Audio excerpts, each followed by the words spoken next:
Everyone, मैं Sanchita Jain Magnet Brains Hindi medium channel पर आप सभी का स्वागत करती हूं। मैग्नेट ब्रेन्स प्रोवाइड कराता है आपको क्लास 7 से लेकर क्लास 12 तक के सारे कोर्सेज। हम प्रोवाइड कराते हैं आपको क्वालिटी एजुकेशन, वो भी बिल्कुल फ्री। जी हाँ, तो देर किस बात की, आइए और जुड़िए मैग्नेट ब्रेन्स के साथ। आज के सेशन में मैं लेके आई हूँ आप सभी के लिए क्लास 10th की सोशल साइंस में ज्योग्राफी के एक चैप्टर का कंप्लीट चैप्टर रिवीजन, और वो चैप्टर है विनिर्माण उद्योग। क्लास 10th की ज्योग्राफी का चैप्टर नंबर 6 विनिर्माण उद्योग, जिसका आज हम कंप्लीट चैप्टर रिवीजन या वन शॉट रिवीजन करने वाले हैं। ये चैप्टर मैंने पूरा बहुत अच्छे से पढ़ाया है, 3 पार्ट में इस चैप्टर को मैंने कंप्लीट किया है। उसके बाद इसके NCERT solutions, multiple choice question और मोस्ट इंपॉर्टेंट क्वेश्चन, सारा कुछ बहुत अच्छे से कंप्लीट कराया है, जिसकी लिंक नीचे डिस्क्रिप्शन बॉक्स में दी गई है, तो वहां जाके आप इसे देख सकते हैं। प्लेलिस्ट में भी ये कोर्स जो है, ये चैप्टर जो है अवेलेबल है, वहां से भी आप इसे देख सकते हैं। चलिए तो शुरू करते हैं आज का complete chapter revision, class 10th geography chapter 6 विनिर्माण उद्योग का। चलिए तो सबसे पहले इस चैप्टर के परिचय के बारे में हम जान लेते हैं। तो इस चैप्टर के परिचय पे हम गौर करें तो पहला जो पार्ट है इसका, वो है विनिर्माण का महत्व। क्या बात कही गई है? विनिर्माण का महत्व। भाई विनिर्माण का महत्व क्या होता है, ठीक है, विनिर्माण क्या होता है, इसके बारे में जानेंगे। उसके बाद जानेंगे कृषि और उद्योग के बारे में। कृषि और उद्योग कैसे एक दूसरे से कनेक्टेड हैं। कृषि और उद्योग एक दूसरे के पूरक माने जाते हैं, क्योंकि कृषि से जो भी कच्चा माल प्राप्त होता है, उसी कच्चे माल से उद्योगों में एक नई वस्तु का उत्पादन होता है। तो बिना कृषि क्षेत्र के उद्योगों का बना रहना पॉसिबल नहीं है। उसके बाद हम जानेंगे राष्ट्रीय अर्थव्यवस्था में उद्योग का योगदान। राष्ट्रीय अर्थव्यवस्था में द्वितीय क्षेत्र, अर्थव्यवस्था के द्वितीय क्षेत्र यानी कि उद्योगों का क्या योगदान है, इसके बारे में जानेंगे। उसके बाद जानेंगे औद्योगिक अवस्थिति, भारत में उद्योगों की स्थिति किस तरीके से है, ठीक है। उसके बाद जानेंगे उद्योगों का वर्गीकरण, जो कि बहुत ही इंपॉर्टेंट है।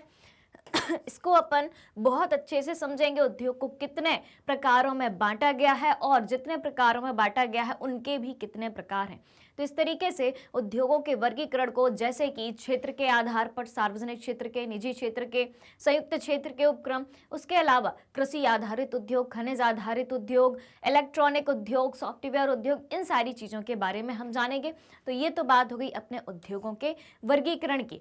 उसके बाद हम जानेंगे जो अपना उद्योगों के वर्गीकरण में पहला पार्ट आता है, कृषि आधारित उद्योगों का।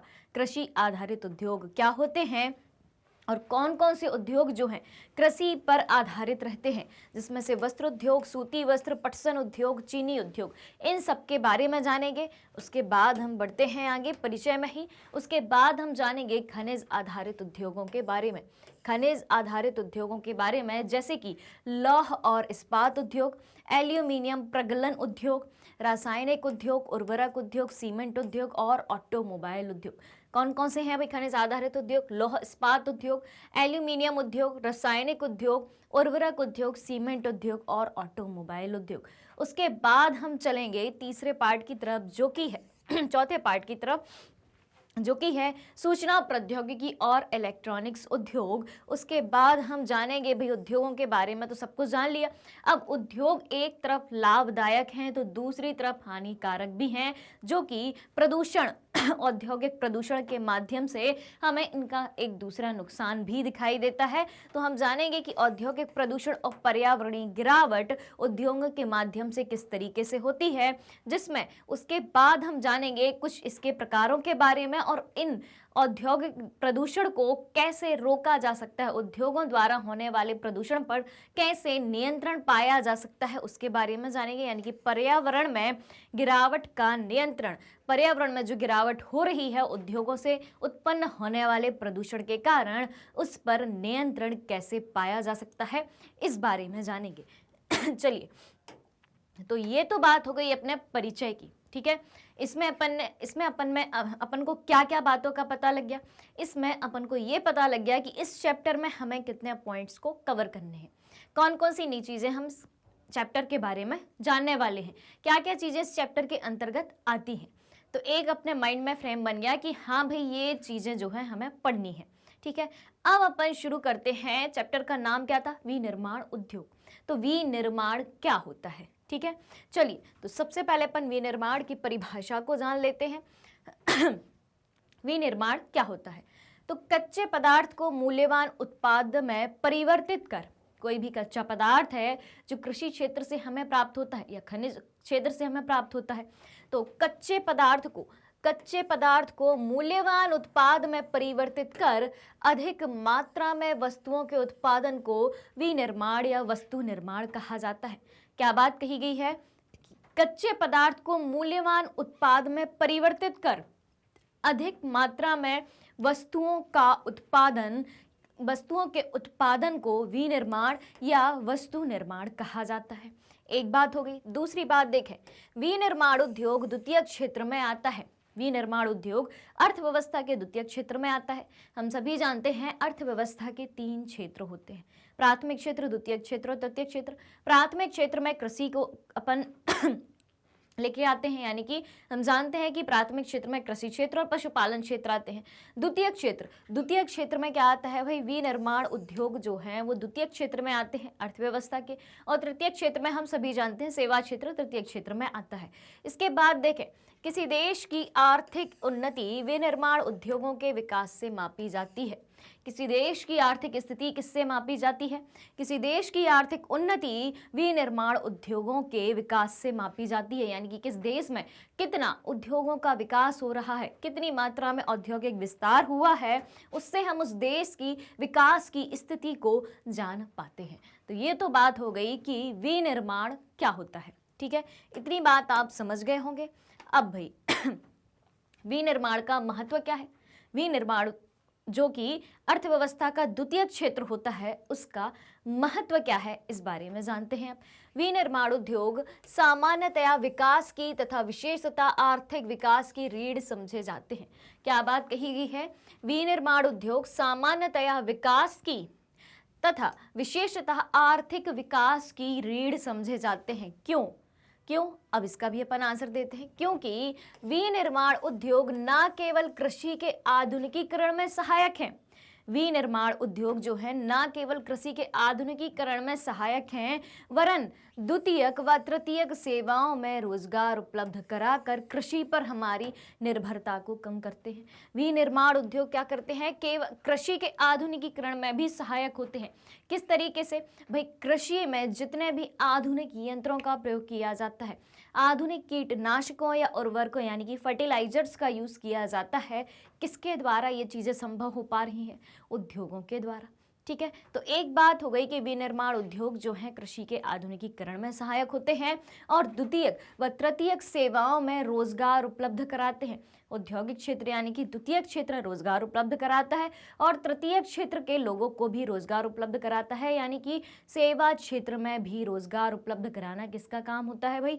द्वितीयक क्षेत्र का। और जब दोनों बाकी के क्षेत्रों में रोजगार उपलब्ध कराएगा विनिर्माण उद्योग, तो कृषि क्षेत्र पर आर्थिक रूप से निर्भरता हर व्यक्ति की कम हो जाएगी। यानी कि ज़्यादा से ज़्यादा लोग जो कि वर्तमान में कृषि पर ही आर्थिक रूप से निर्भर हैं, तो जब औद्योगिक क्षेत्र द्वितीय क्षेत्र और तृतीय क्षेत्र में रोजगार प्रदान करने की सहायता करता है, तो कृषि पर आर्थिक निर्भरता जो है कम होती जाती है।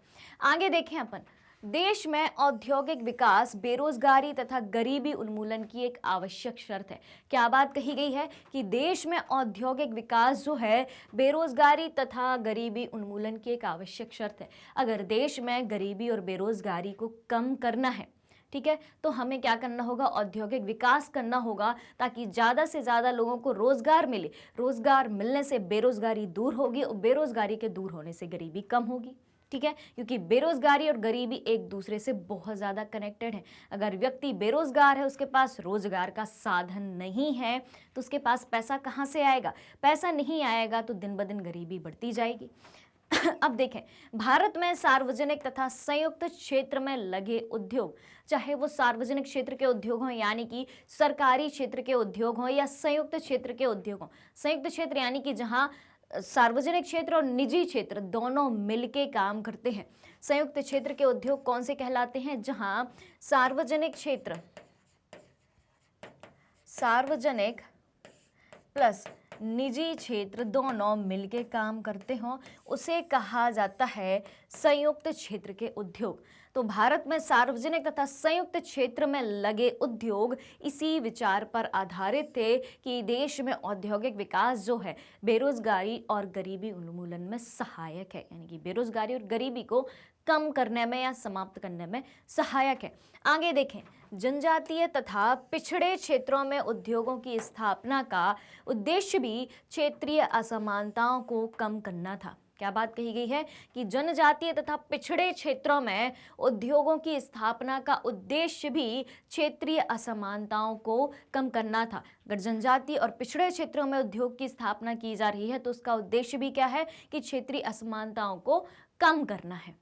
क्लियर हो गई इतनी बातें कि विनिर्माण का महत्व क्या है, विनिर्माण उद्योगों का महत्व क्या है। कृषि पर निर्भरता को कम करना, द्वितीय को तृतीय क्षेत्र में रोजगार के अवसर उपलब्ध कराना, बेरोजगारी गरीबी को कम करना और जनजातीय तथा पिछड़े क्षेत्रों में उद्योगों की स्थापना करके असमानताओं को, क्षेत्रीय असमानताओं को कम करना।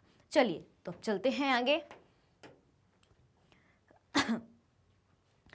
आगे है निर्मित वस्तुओं का निर्यात वाणिज्य व्यापार को बढ़ाता है। बिल्कुल, अगर आपके देश से किसी भी वस्तु का निर्यात दूसरे देश की तरफ हो रहा है तो भाई दूसरे देशों के साथ व्यापारिक संबंध स्थापित हो रहे हैं, साथ ही साथ हमें विदेशी मुद्रा की भी प्राप्ति होती है, क्योंकि हम फ्री में तो किसी देश को अपना माल निर्यात करेंगे नहीं।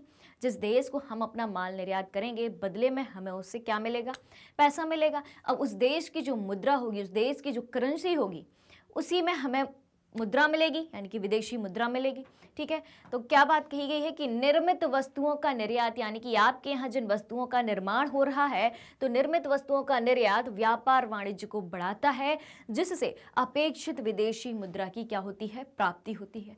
आगे देखें, वे देश ही विकसित हैं जो कच्चे माल को विभिन्न तथा अधिक मूल्यवान तैयार माल में विनिर्मित करते हैं। कौन से देश विकसित देश माने जाते हैं, यानी कि वे देश जिनके पास जो भी संसाधन उपलब्ध हैं उन संसाधनों का पूर्ण रूप से उपयोग करके अधिक मूल्यवान तैयार माल में वो परिवर्तित करते हैं। यानी कि उनके यहाँ जो भी कच्चा माल उपलब्ध है तो वे कच्चे माल को विभिन्न तथा अधिक मूल्यवान, उसे और ज़्यादा मूल्यवान तैयार कर देते हैं, उसे और ज़्यादा मूल्यवान बना देते हैं और दूसरे विनिर्मित माल में उसको परिवर्तित कर देते हैं। तो वो देश विकसित देश समझे जाते हैं, क्योंकि विकसित देशों की परिभाषा ही ये है कि वे देश जिन्होंने अपने प्राकृतिक संसाधनों का पूर्ण रूप से व उचित रूप से उपयोग कर लिया है, वे देश विकसित देश कहलाते हैं। ठीक है, अब देखें, भारत का विकास विविध व शीघ्र औद्योगिक विकास में निहित है। बिल्कुल, भारत का विकास कैसे हो सकता है, विविध, यानी कि विभिन्न प्रकार से किया जाए, अलग अलग क्षेत्रों में किया जाए और शीघ्र औद्योगिक विकास किया जाए। ठीक है, तो ये बात हो गई कि विनिर्माण का महत्व क्या होता है। चलिए अब हम जानेंगे कृषि और उद्योग के बारे में कि कृषि और उद्योग किस तरीके से एक दूसरे से संबंधित हैं और एक दूसरे पर निर्भर हैं। कृषि और उद्योग एक दूसरे पर निर्भर हैं, बिल्कुल है। कृषि और उद्योग जो है एक दूसरे पर निर्भर हैं। उद्योग अपने उपकरण और उत्पाद, उद्योगों के जो भी उपकरण होते हैं और उत्पाद होते हैं, जैसे उर्वरक का निर्माण कहाँ पे होता है, फर्टिलाइजर्स का, उद्योगों में। तो उद्योग अपने उपकरण और उत्पाद जैसे उर्वरक आदि प्रदान करके अपनी उत्पादकता को बढ़ाकर कृषि को बढ़ावा देते हैं, बिल्कुल देते हैं। उसके बाद देखें, उद्योग जो है कच्चे माल के लिए कृषि पर निर्भर है। उद्योग कच्चे माल के लिए कृषि पर निर्भर करता है और अपने उत्पादों जैसे सिंचाई पंप, उर्वरक, कीटनाशक, प्लास्टिक और पीवीसी पाइप, मशीन और उपकरण आदि किसानों को बेचता है। उद्योग कैसे चलते हैं, कृषि आधारित कच्चे माल के आधार पर चलते हैं। यानी कि उद्योग जो है कृषि क्षेत्र से कच्चे माल को प्राप्त करके वस्तुओं का निर्माण करते हैं और उद्योगों में जिन चीज़ों का निर्माण होता है वो कृषि क्षेत्र में भी उपयोग में लाई जाती हैं। अब कृषि क्षेत्र में कौन सी चीज़ें उपयोग में लाई जा सकती हैं, जैसे कि सिंचाई पंप चाहिए, ठीक है, सिंचाई करने के लिए पंप, उर्वरक यानी कि फर्टिलाइजर चाहिए, कीटनाशक चाहिए, प्लास्टिक चाहिए, पीवीसी पाइप चाहिए, मशीन चाहिए, और जितने भी उपकरण जो होते हैं, ट्रैक्टर, हार्वेस्टर, थ्रेसर, जितने भी किसानों के लिए आवश्यक उपकरण होते हैं, उनका निर्माण कहाँ होता है भाई? उनका निर्माण होता है उद्योगों में। तो हुई मतलब उद्योग और कृषि जो है एक दूसरे पर निर्भर हुए या नहीं हुए? क्या कहते हो?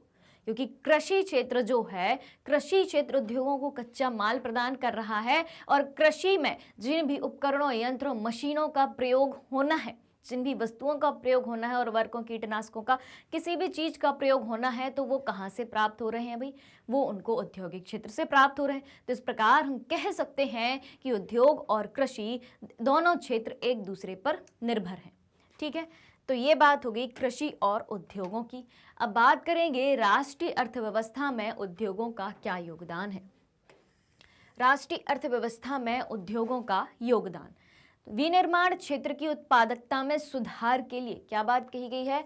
विनिर्माण क्षेत्र की उत्पादकता में सुधार के लिए उचित नीतिगत उपाय करने के लिए सरकार द्वारा राष्ट्रीय विनिर्माण प्रतिस्पर्धा परिषद की स्थापना करी गई है। सरकार द्वारा राष्ट्रीय विनिर्माण प्रतिस्पर्धा परिषद, राष्ट्रीय विनिर्माण प्रतिस्पर्धा परिषद की स्थापना की गई है। क्यों की गई है भाई? विनिर्माण क्षेत्र की उत्पादकता में सुधार के लिए उचित नीतिगत उपाय करने के लिए सरकार द्वारा राष्ट्रीय विनिर्माण प्रतिस्पर्धा परिषद की स्थापना करी गई है। अब देखें इसमें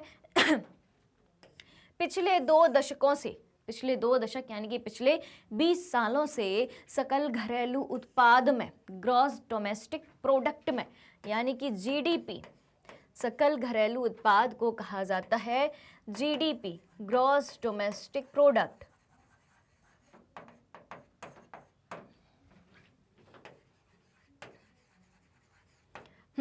तो पिछले 2 दशकों यानी कि पिछले 20 वर्षों से सकल घरेलू उत्पाद में विनिर्माण उद्योग का योगदान, यानी कि अर्थव्यवस्था के द्वितीय क्षेत्र का योगदान जो है, कितना प्रतिशत है भाई? 27% में से 17% ही है, क्योंकि 10% भाग खनिज खनन, गैस तथा विद्युत ऊर्जा का योगदान है। भारत की अपेक्षा अन्य पूर्वी एशियाई देशों की बात करें तो भारत की अपेक्षा अन्य पूर्वी एशियाई देशों में विनिर्माण का योगदान सकल घरेलू उत्पाद का 25 से 35% है, जबकि भारत में कितना है भाई? 17% है।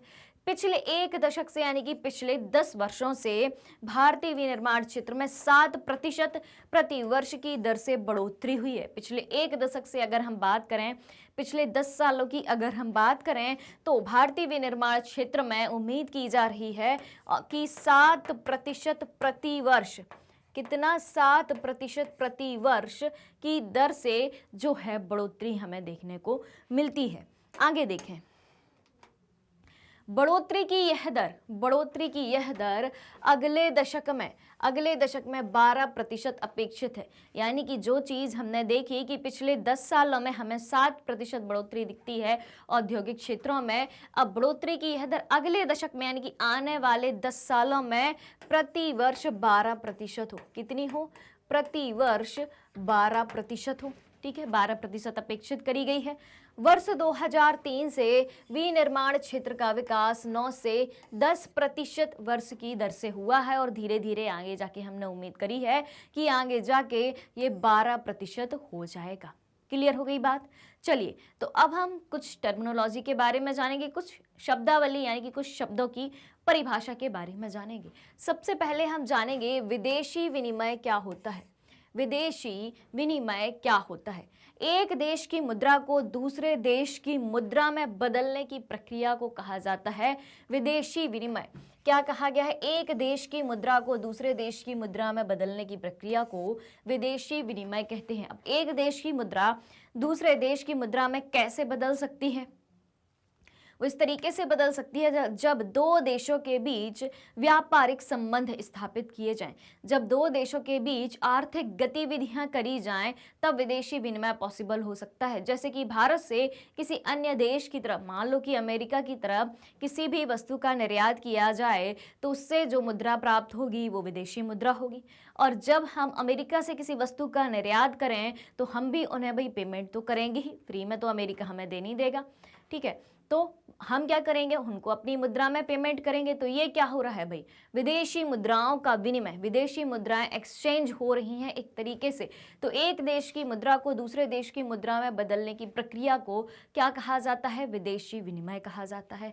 अब हम जानेंगे विदेशी मुद्रा के बारे में। ये तो हो गई विदेशी विनिमय। अब हम जानेंगे विदेशी मुद्रा के बारे में। विदेशी मुद्रा क्या होती है, तो मुद्रा का वह माध्यम जिसके द्वारा सरकार दूसरे देश से वस्तुएं खरीदती व बेचती है। मुद्रा का वह माध्यम जिसके द्वारा सरकार दूसरे देश से वस्तुएं खरीदती व बेचती है। हमें अमेरिका से खरीदना है भाई, तो डॉलर में ही हमें चीज़ें मिलेंगी, ना कि हमारे रुपयों के मूल्य के आधार पर वहां से हमें वस्तु मिलेगी। तो ये क्या बात हो गई भाई, विदेशी मुद्रा की, कि मुद्रा का वह माध्यम जिसके द्वारा सरकार दूसरे देश से वस्तुएं खरीदती है या अपनी वस्तुएं दूसरे देशों को बेचती है। तो दो शब्द अपन ने सीखे, उनकी परिभाषा सीखी। एक हो गया विदेशी विनिमय और एक हो गया अपना विदेशी मुद्रा। चलिए औद्योगिक अवस्थिति की बात करें हम। औद्योगिक अवस्थिति, उद्योगों की स्थापना के लिए कच्चे माल की उपलब्धता। क्या बात कही गई है, उद्योगों की स्थापना के लिए कच्चे माल की उपलब्धता। उद्योगों की स्थापना के लिए सबसे पहले क्या चाहिए भाई, कच्चा माल तो चाहिए। किस चीज से संबंधित उद्योग है उस चीज से संबंधित कच्चे माल की आवश्यकता पड़ेगी, श्रमिकों की आवश्यकता पड़ेगी, और पूंजी की तो भाई सबसे पहले पड़ेगी, क्योंकि कच्चा माल भी खरीदोगे तो पैसा तो चाहिए, पूंजी तो चाहिए, शक्ति के साधन चाहिए, तथा बाजार आदि की उपलब्धता लोगों के लिए आदर्श स्थिति है। भाई उद्योगों की स्थापना के लिए कौन कौन सी चीजें आवश्यक हैं कि एक उद्योग बहुत अच्छे से शुरू हो पाए और काफी लंबे समय तक सफल रूप में वो चल पाए। तो उद्योगों की स्थापना के लिए कच्चे माल की उपलब्धता, श्रमिक, पूंजी, शक्ति के साधन तथा बाजार आदि की उपलब्धता जो है उद्योगों के लिए आदर्श स्थिति है। उसके बाद देखें, इसलिए विनिर्माण उद्योग की स्थापना के लिए वही स्थान उपयुक्त है जहां ये कारक उपलब्ध हों। अर्थात विनिर्माण उद्योग कहाँ पे लगाए जा सकते हैं, जहां पर कच्चे माल की उपलब्धता हो, श्रमिक मिलें यानी कि उद्योग में काम करने वाले मजदूर मिलें, पूंजी हो, शक्ति के साधन हो, उसके बाद बाजार की उपलब्धता हो, ताकि वो माल बिकेगा कहाँ पे, बाजार से कनेक्टिविटी होनी जरूरी है जहां इन्हें कम कीमत पर उपलब्ध कराया जा सके। और ये सारी चीज़ें जो हैं कम कीमत पर भी उपलब्ध हो, यानी कि लागत मूल्य कम हो, न्यूनतम लागत मूल्य पर ये सारी चीज़ें जिस स्थान पर उपलब्ध हों वहाँ पर उद्योगों की स्थापना की जा सकती है। अब आगे देखें, औद्योगिक प्रक्रिया के प्रारंभ होने के साथ साथ नगरीकरण भी प्रारंभ होता है। जी हाँ, यहाँ पे एक बात कही गई है कि औद्योगिक प्रक्रिया के प्रारंभ होने के साथ साथ नगरीकरण की प्रक्रिया भी प्रारंभ होती है। उद्योग धंधे जिस भी स्थान पर लगाए जाते हैं, ठीक है, वहाँ काम करने वालों की आवश्यकता होगी। अब काम करने वाले उस स्थान पर आएंगे तो वहीं पर रहेंगे, तो वहाँ की जो जनसंख्या है वो बढ़ती जाएगी और धीरे धीरे वो जगह एक नगर में या एक शहर में तब्दील हो जाएगी। तो जब जिस क्षेत्र की जनसंख्या बढ़ती जाए, ठीक है, अगर शहर की जनसंख्या, नगर की जनसंख्या बढ़ती जा रही है किसके कारण, औद्योगिकीकरण के कारण, तो उस स्थिति को क्या कहा जाएगा, नगरीकरण या शहरीकरण कहा जाएगा। तो औद्योगिक प्रक्रिया के प्रारंभ होने के साथ साथ ही नगरीकरण की प्रक्रिया भी प्रारंभ होती जाती है। चलिए नगर जो है उद्योगों को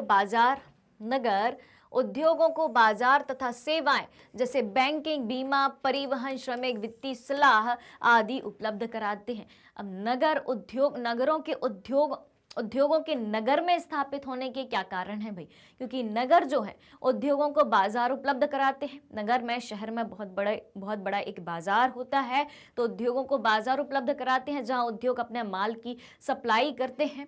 और सेवाएं जैसे कि बैंकिंग सेवा, बीमा सेवा, परिवहन यानी कि ट्रांसपोर्टेशन, यातायात, श्रमिक तथा वित्तीय सलाह आदि उपलब्ध कराते हैं। कौन, नगर उद्योगों को। उसके बाद देखें, नगर केंद्रों द्वारा दी गई सुविधाओं से लाभान्वित कई बार बहुत से उद्योग नगरों के आसपास ही केंद्रित हो जाते हैं। क्या बात कही गई है कि नगर केंद्रों द्वारा सुविधाओं से लाभान्वित कई बार बहुत से उद्योग नगरों के आसपास ही केंद्रित हो जाते हैं, जिसे समूहन बचत कहा जाता है। ऐसे स्थानों पर धीरे धीरे बड़ा औद्योगिक समूहन स्थापित हो जाता है, यानी कि कई सारे उद्योग लग जाते हैं वहां पे, जिसे औद्योगिक समूह के नाम से या औद्योगिक समूहन के नाम से जाना जाता है। तो ये बात हो गई भाई अपनी विनिर्माण के महत्व की बात हो गई, और विनिर्माण के महत्व औद्योगिक अवस्थिति की बात हो गई।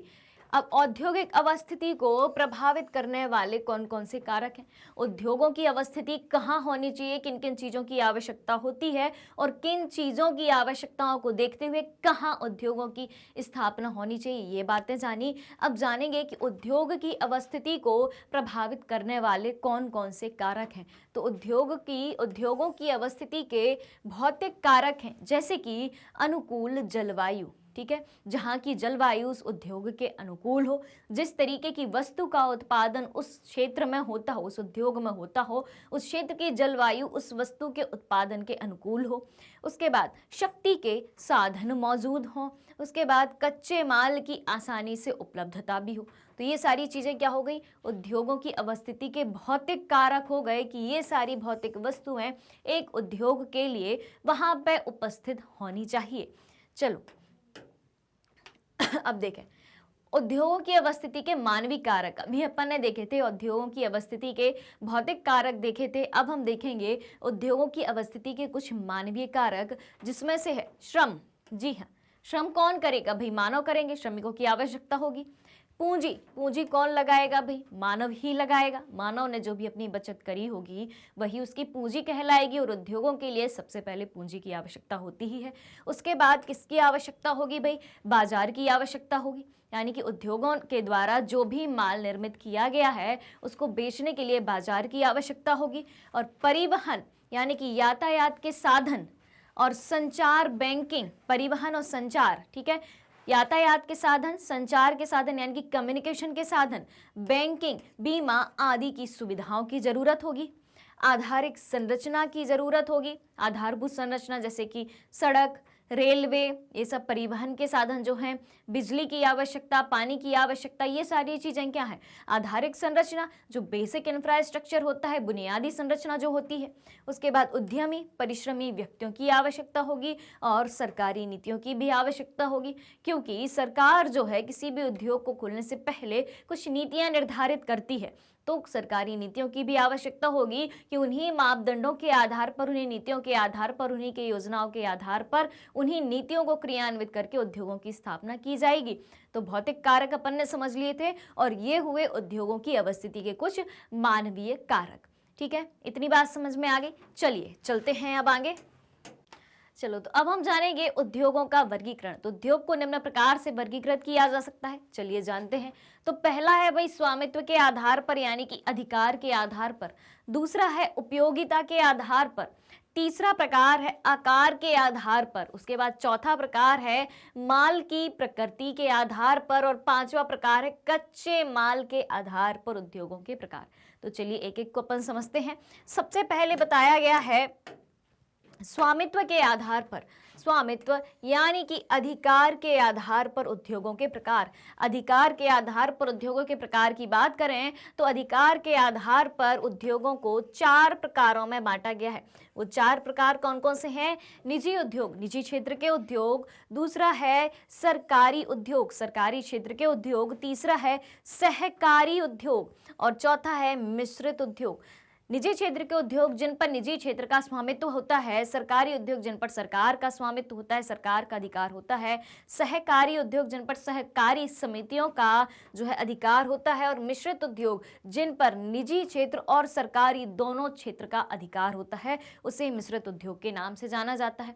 अब दूसरा प्रकार है उपयोगिता के आधार पर उद्योग। उपयोगिता के आधार पर उद्योग को जो है 2 प्रकारों में बांटा गया है। उपयोगिता के आधार पर उद्योगों को 2 प्रकारों में बांटा गया है, और वो 2 प्रकार कौन से हैं?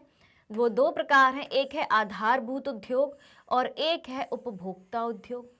आधारभूत उद्योग और उपभोक्ता उद्योग। फिर तीसरा प्रकार है अपना आकार के आधार पर, स्वामित्व हो गया, उपयोगिता हो गया, यानी कि अधिकार के आधार पर और उपयोगिता के आधार पर। अब है आकार के आधार पर उद्योग। आकार के आधार पर उद्योग, तो पहला देखें भाई, आकार के आधार पर वृहद उद्योग, फिर है दूसरा मध्यम उद्योग, फिर है तीसरा लघु उद्योग और चौथा ग्रामीण तथा कुटीर उद्योग। तो ये हो गए अपने आकार के आधार पर उद्योगों के प्रकार। अब हम जानेंगे माल की प्रकृति के आधार पर, माल की प्रकृति के आधार पर उद्योगों के प्रकार। तो माल की प्रकृति के आधार पर हमें दो प्रकार के उद्योग नजर आते हैं, एक है अपना भारी उद्योग और दूसरा है अपना हल्के उद्योग। ठीक है, भारी उद्योग और हल्के उद्योग। और आखिरी प्रकार जो पांचवा है वो है कच्चे माल के आधार पर उद्योग। तो कच्चे माल के आधार पर हम देखें तो कच्चे माल के आधार पर दो प्रकार के उद्योग हमें दिखाई देते हैं। तो कच्चे माल के आधार पर पहला उद्योग जो है कृषि उत्पादों पर आधारित उद्योग है और दूसरा है खनिजों पर आधारित उद्योग। तो इस तरीके से हमने उद्योगों के वर्गीकरण को जाना जो कि 5 प्रकार से हैं और उनके भी कुछ अन्य प्रकार हमें देखने को मिलते हैं। चलिए तो अब समझ लेते हैं इनको एक एक करके सब कुछ अपन डिटेल में। प्रयुक्त कच्चे माल के आधार पर प्रयुक्त कच्चे माल के स्रोत के आधार पर उद्योगों के प्रकार। पहला प्रकार है कृषि आधारित उद्योग। कृषि आधारित उद्योग क्या कहलाता है? कृषि आधारित उद्योग जैसे कि सूती वस्त्र उद्योग, ठीक है, कपास पर आधारित होता है। ऊनी वस्त्र उद्योग, पटसन उद्योग, रेशम वस्त्र उद्योग, रबर उद्योग, चीनी उद्योग, चाय उद्योग, कॉफी उद्योग तथा वनस्पति तेल उद्योग आदि जो कि कृषि पर आधारित है, यानी कि जिनको कच्चा माल, जिन उद्योगों को कच्चा माल कहाँ से मिलता है? कृषि से मिलता है। दूसरी बात करें खनिज आधारित उद्योगों की, तो खनिज आधारित उद्योग कौन कौन से उद्योग होते हैं? खनिज आधारित उद्योग लोहा तथा इस्पात उद्योग, सीमेंट उद्योग, एल्यूमिनियम उद्योग, मशीन उद्योग, औजार तथा पेट्रो रसायन उद्योग, ये सारे किसमें आएंगे? अपने खनिज आधारित उद्योगों पर आएंगे। तो कच्चे माल की प्रकृति के आधार पर या कच्चे माल के स्रोत के आधार पर दो प्रकार के उद्योग देखने को मिलते हैं, एक कृषि आधारित, दूसरा अपना है खनिज आधारित उद्योग। अब देखें प्रमुख भूमिका के आधार पर उद्योगों के प्रकार देखें तो एक है अपना आधारभूत उद्योग। आधारभूत उद्योग किसे कहा जाता है? जिनके उत्पादन या कच्चे माल पर दूसरे उद्योग निर्भर करते हैं। वे उद्योग जिनके उत्पादन या कच्चे माल पर दूसरे उद्योग निर्भर करते हैं, जैसे कि लोहा इस्पात, तांबा प्रगलन व एल्यूमिनियम प्रगलन उद्योग। जी हाँ, फिर आगे बढ़ें तो अपन को देखने को मिलता है उपभोक्ता उद्योग। प्रमुख भूमिका के आधार पर दूसरा उद्योग है उपभोक्ता उद्योग। उपभोक्ता उद्योग किसे कहते हैं? जो उत्पादन उपभोक्ताओं के सीधे उपयोग हेतु करते हैं। जो उद्योग उत्पादन उपभोक्ताओं के सीधे उपयोग हेतु करते हैं उन्हें उपभोक्ता उद्योग कहा जाता है। जैसे चीनी हम डायरेक्ट यूज कर लेते हैं, दंत मंजन सीधा अपन ने खोला और यूज कर लेते हैं, कागज, पंखे, सिलाई मशीन आदि क्या है भाई? उपभोक्ता उद्योग, यानी कि वे उद्योग जो ऐसी वस्तुओं का उत्पादन करते हैं जिससे उपभोक्ता उन वस्तुओं का सीधे यूज कर सके, डायरेक्ट यूज कर सके, सीधा उपयोग में ला सके, जैसे कि चीनी, दंतमंजन, कागज, पंखे, सिलाई मशीन आदि।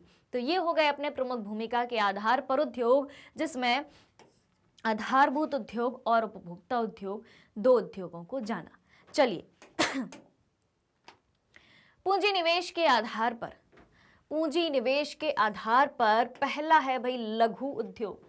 लघु उद्योग ऐसा उद्योग जिसमें 1 करोड़ रुपए तक के अधिकतम निवेश की सीमा होती है।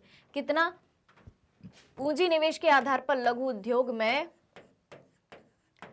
1 करोड़ तक के अधिकतम निवेश, 1 करोड़ तक का अधिकतम निवेश।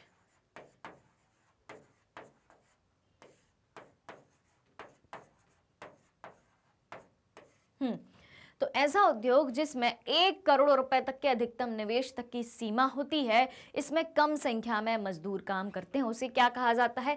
लघु उद्योग। अब हम बात करें बड़े पैमाने पर उद्योग की, वृहद उद्योगों की, बड़े पैमाने या वृहद उद्योग भी कहा जाता है इनको, वृहद उद्योग।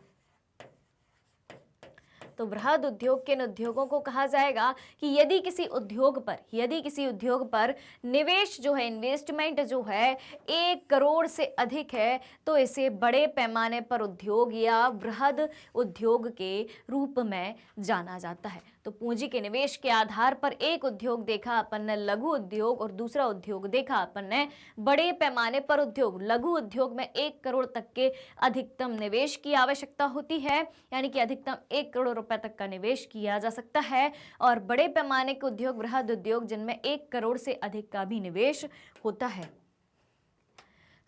अब देखें स्वामित्व के आधार पर उद्योग के प्रकार।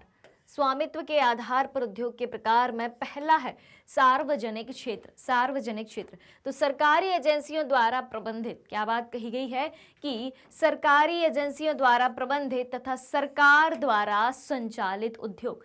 सरकारी एजेंसियों द्वारा ही उनको प्रबंधित किया जाएगा, उनका मैनेजमेंट किया जाएगा और सरकार द्वारा उन्हें संचालित किया जाएगा। जैसे भारत हैवी इलेक्ट्रिकल लिमिटेड भेल, जैसे भारत हैवी इलेक्ट्रिकल लिमिटेड तथा स्टील अथॉरिटी ऑफ इंडिया यानी कि सेल। भेल और SAIL, Bharat heavy electrical limited और steel authority of India limited सरकारी एजेंसियों द्वारा प्रबंधित होते हैं तथा सरकार द्वारा ही संचालित होते हैं। तो ऐसे उद्योगों को सार्वजनिक क्षेत्र के उद्योग कहा जाता है। अब देखें निजी क्षेत्र के उद्योग। निजी क्षेत्र राष्ट्रीय अर्थव्यवस्था का एक हिस्सा है, बिल्कुल है, जो सरकार के स्वामित्व में नहीं है। निजी क्षेत्र क्या होता है, सरकार के स्वामित्व में नहीं होता है, लेकिन राष्ट्रीय अर्थव्यवस्था का एक महत्वपूर्ण हिस्सा होता है। निजी क्षेत्र राष्ट्रीय अर्थव्यवस्था का एक हिस्सा है जो सरकार के स्वामित्व में नहीं है। वे कंपनियों या उद्यमियों के माध्यम से अपना संचालन करते हैं। किस माध्यम से, कंपनियों या उद्यमियों के माध्यम से संचालन करते हैं, जो मुख्य रूप से लाभ कमाने और ग्राहकों की संतुष्टि पर ध्यान केंद्रित करते हैं। बिल्कुल, निजी क्षेत्र की कंपनियां आमतौर राज्य के स्वामित्व या नियंत्रण से मुक्त होती हैं। निजी क्षेत्र की कंपनियां किन कंपनियों को कहा जाता है, जो राज्य यानी कि सरकारी क्षेत्र के नियंत्रण से मुक्त होती हैं। जैसे कि निजी क्षेत्र की कुछ कंपनियों के उदाहरण है TISCO, Tata iron and steel company, Bajaj auto limited, Dabur उद्योग। ये सब क्या है, निजी क्षेत्र की कंपनियां हैं जो कि सरकारी स्वामित्व से मुक्त हैं। उन पर राज्य का या सरकार का कोई भी अधिकार नहीं होता है। तो स्वामित्व के आधार पर हमने देखा सार्वजनिक क्षेत्र के उद्योग और निजी क्षेत्र के उद्योग। अब देखें संयुक्त उद्योग, स्वामित्व के आधार पर ही संयुक्त क्षेत्र के उद्योग हैं। जैसे कि वैसे उद्योग जो राज्य सरकार और निजी क्षेत्र यानी कि सरकार और निजी क्षेत्र यानी कि प्राइवेट सेक्टर के, राज्य सरकार और निजी क्षेत्र के संयुक्त प्रयास से चलाए जाते हैं। जैसे कि संयुक्त उद्योग का सबसे अच्छा उदाहरण है ऑयल इंडिया लिमिटेड। जो है ऑयल इंडिया लिमिटेड संयुक्त क्षेत्र का उद्योग है जो कि सरकार और निजी क्षेत्र दोनों के संयुक्त प्रयासों से चलाया जा रहा है। अब देखें भाई सहकारी उद्योग, स्वामित्व के आधार पर सहकारी उद्योग जिनका स्वामित्व कच्चे माल की पूर्ति करने वाले उत्पादकों, जो कच्चे माल की पूर्ति करते हैं, ऐसे उत्पादक, श्रमिकों या दोनों के हाथों में होता है। कच्चे माल की पूर्ति करने वाले उत्पादकों के हाथ में, श्रमिकों के हाथ में या दोनों के हाथ में होता है। और लाभ और हानि का विभाजन भी, यानी कि चाहे प्रॉफिट हो चाहे लॉस हो, जो भी होगा भाई दोनों का स्वामित्व है तो दोनों को ही प्रॉफिट और हानि जो भी होगी बराबर बराबर बांटा जाएगा। जैसे केरल का नारियल उद्योग और महाराष्ट्र का चीनी उद्योग जो है, यानी कि केरल में जो नारियल का उत्पादन करने वाले होंगे और जो श्रमिक होंगे, दोनों के हाथों में जो है इसका स्वामित्व होगा सहकारी उद्योगों का। और महाराष्ट्र का चीनी उद्योग जो गन्ने का उत्पादन करते हो और जो चीनी का निर्माण करते हो, ठीक है, उन दोनों को क्या कहा जाएगा, वो दोनों मिलकर अपना एक उद्योग खोलते हैं जिसे सहकारी उद्योग कहा जाता है। और इन दोनों के बीच ही लाभ हानि का बराबर बंटवारा होता है। तो अपन ने देखे भाई अधिकार के आधार पर या स्वामित्व के आधार पर सार्वजनिक क्षेत्र के उद्योग, निजी क्षेत्र के उद्योग, संयुक्त उद्योग और सहकारी उद्योग, ये 4 प्रकार के उद्योग देखे। चलो भाई तो अब बढ़ते हैं आगे। कच्चे तथा तैयार माल की मात्रा व भार के आधार पर, कच्चे तथा तैयार माल की मात्रा व भार के आधार पर उद्योग की बात करें तो भारी उद्योग जैसे लोहा तथा इस्पात, भारी उद्योग जैसे लोहा तथा इस्पात आदि।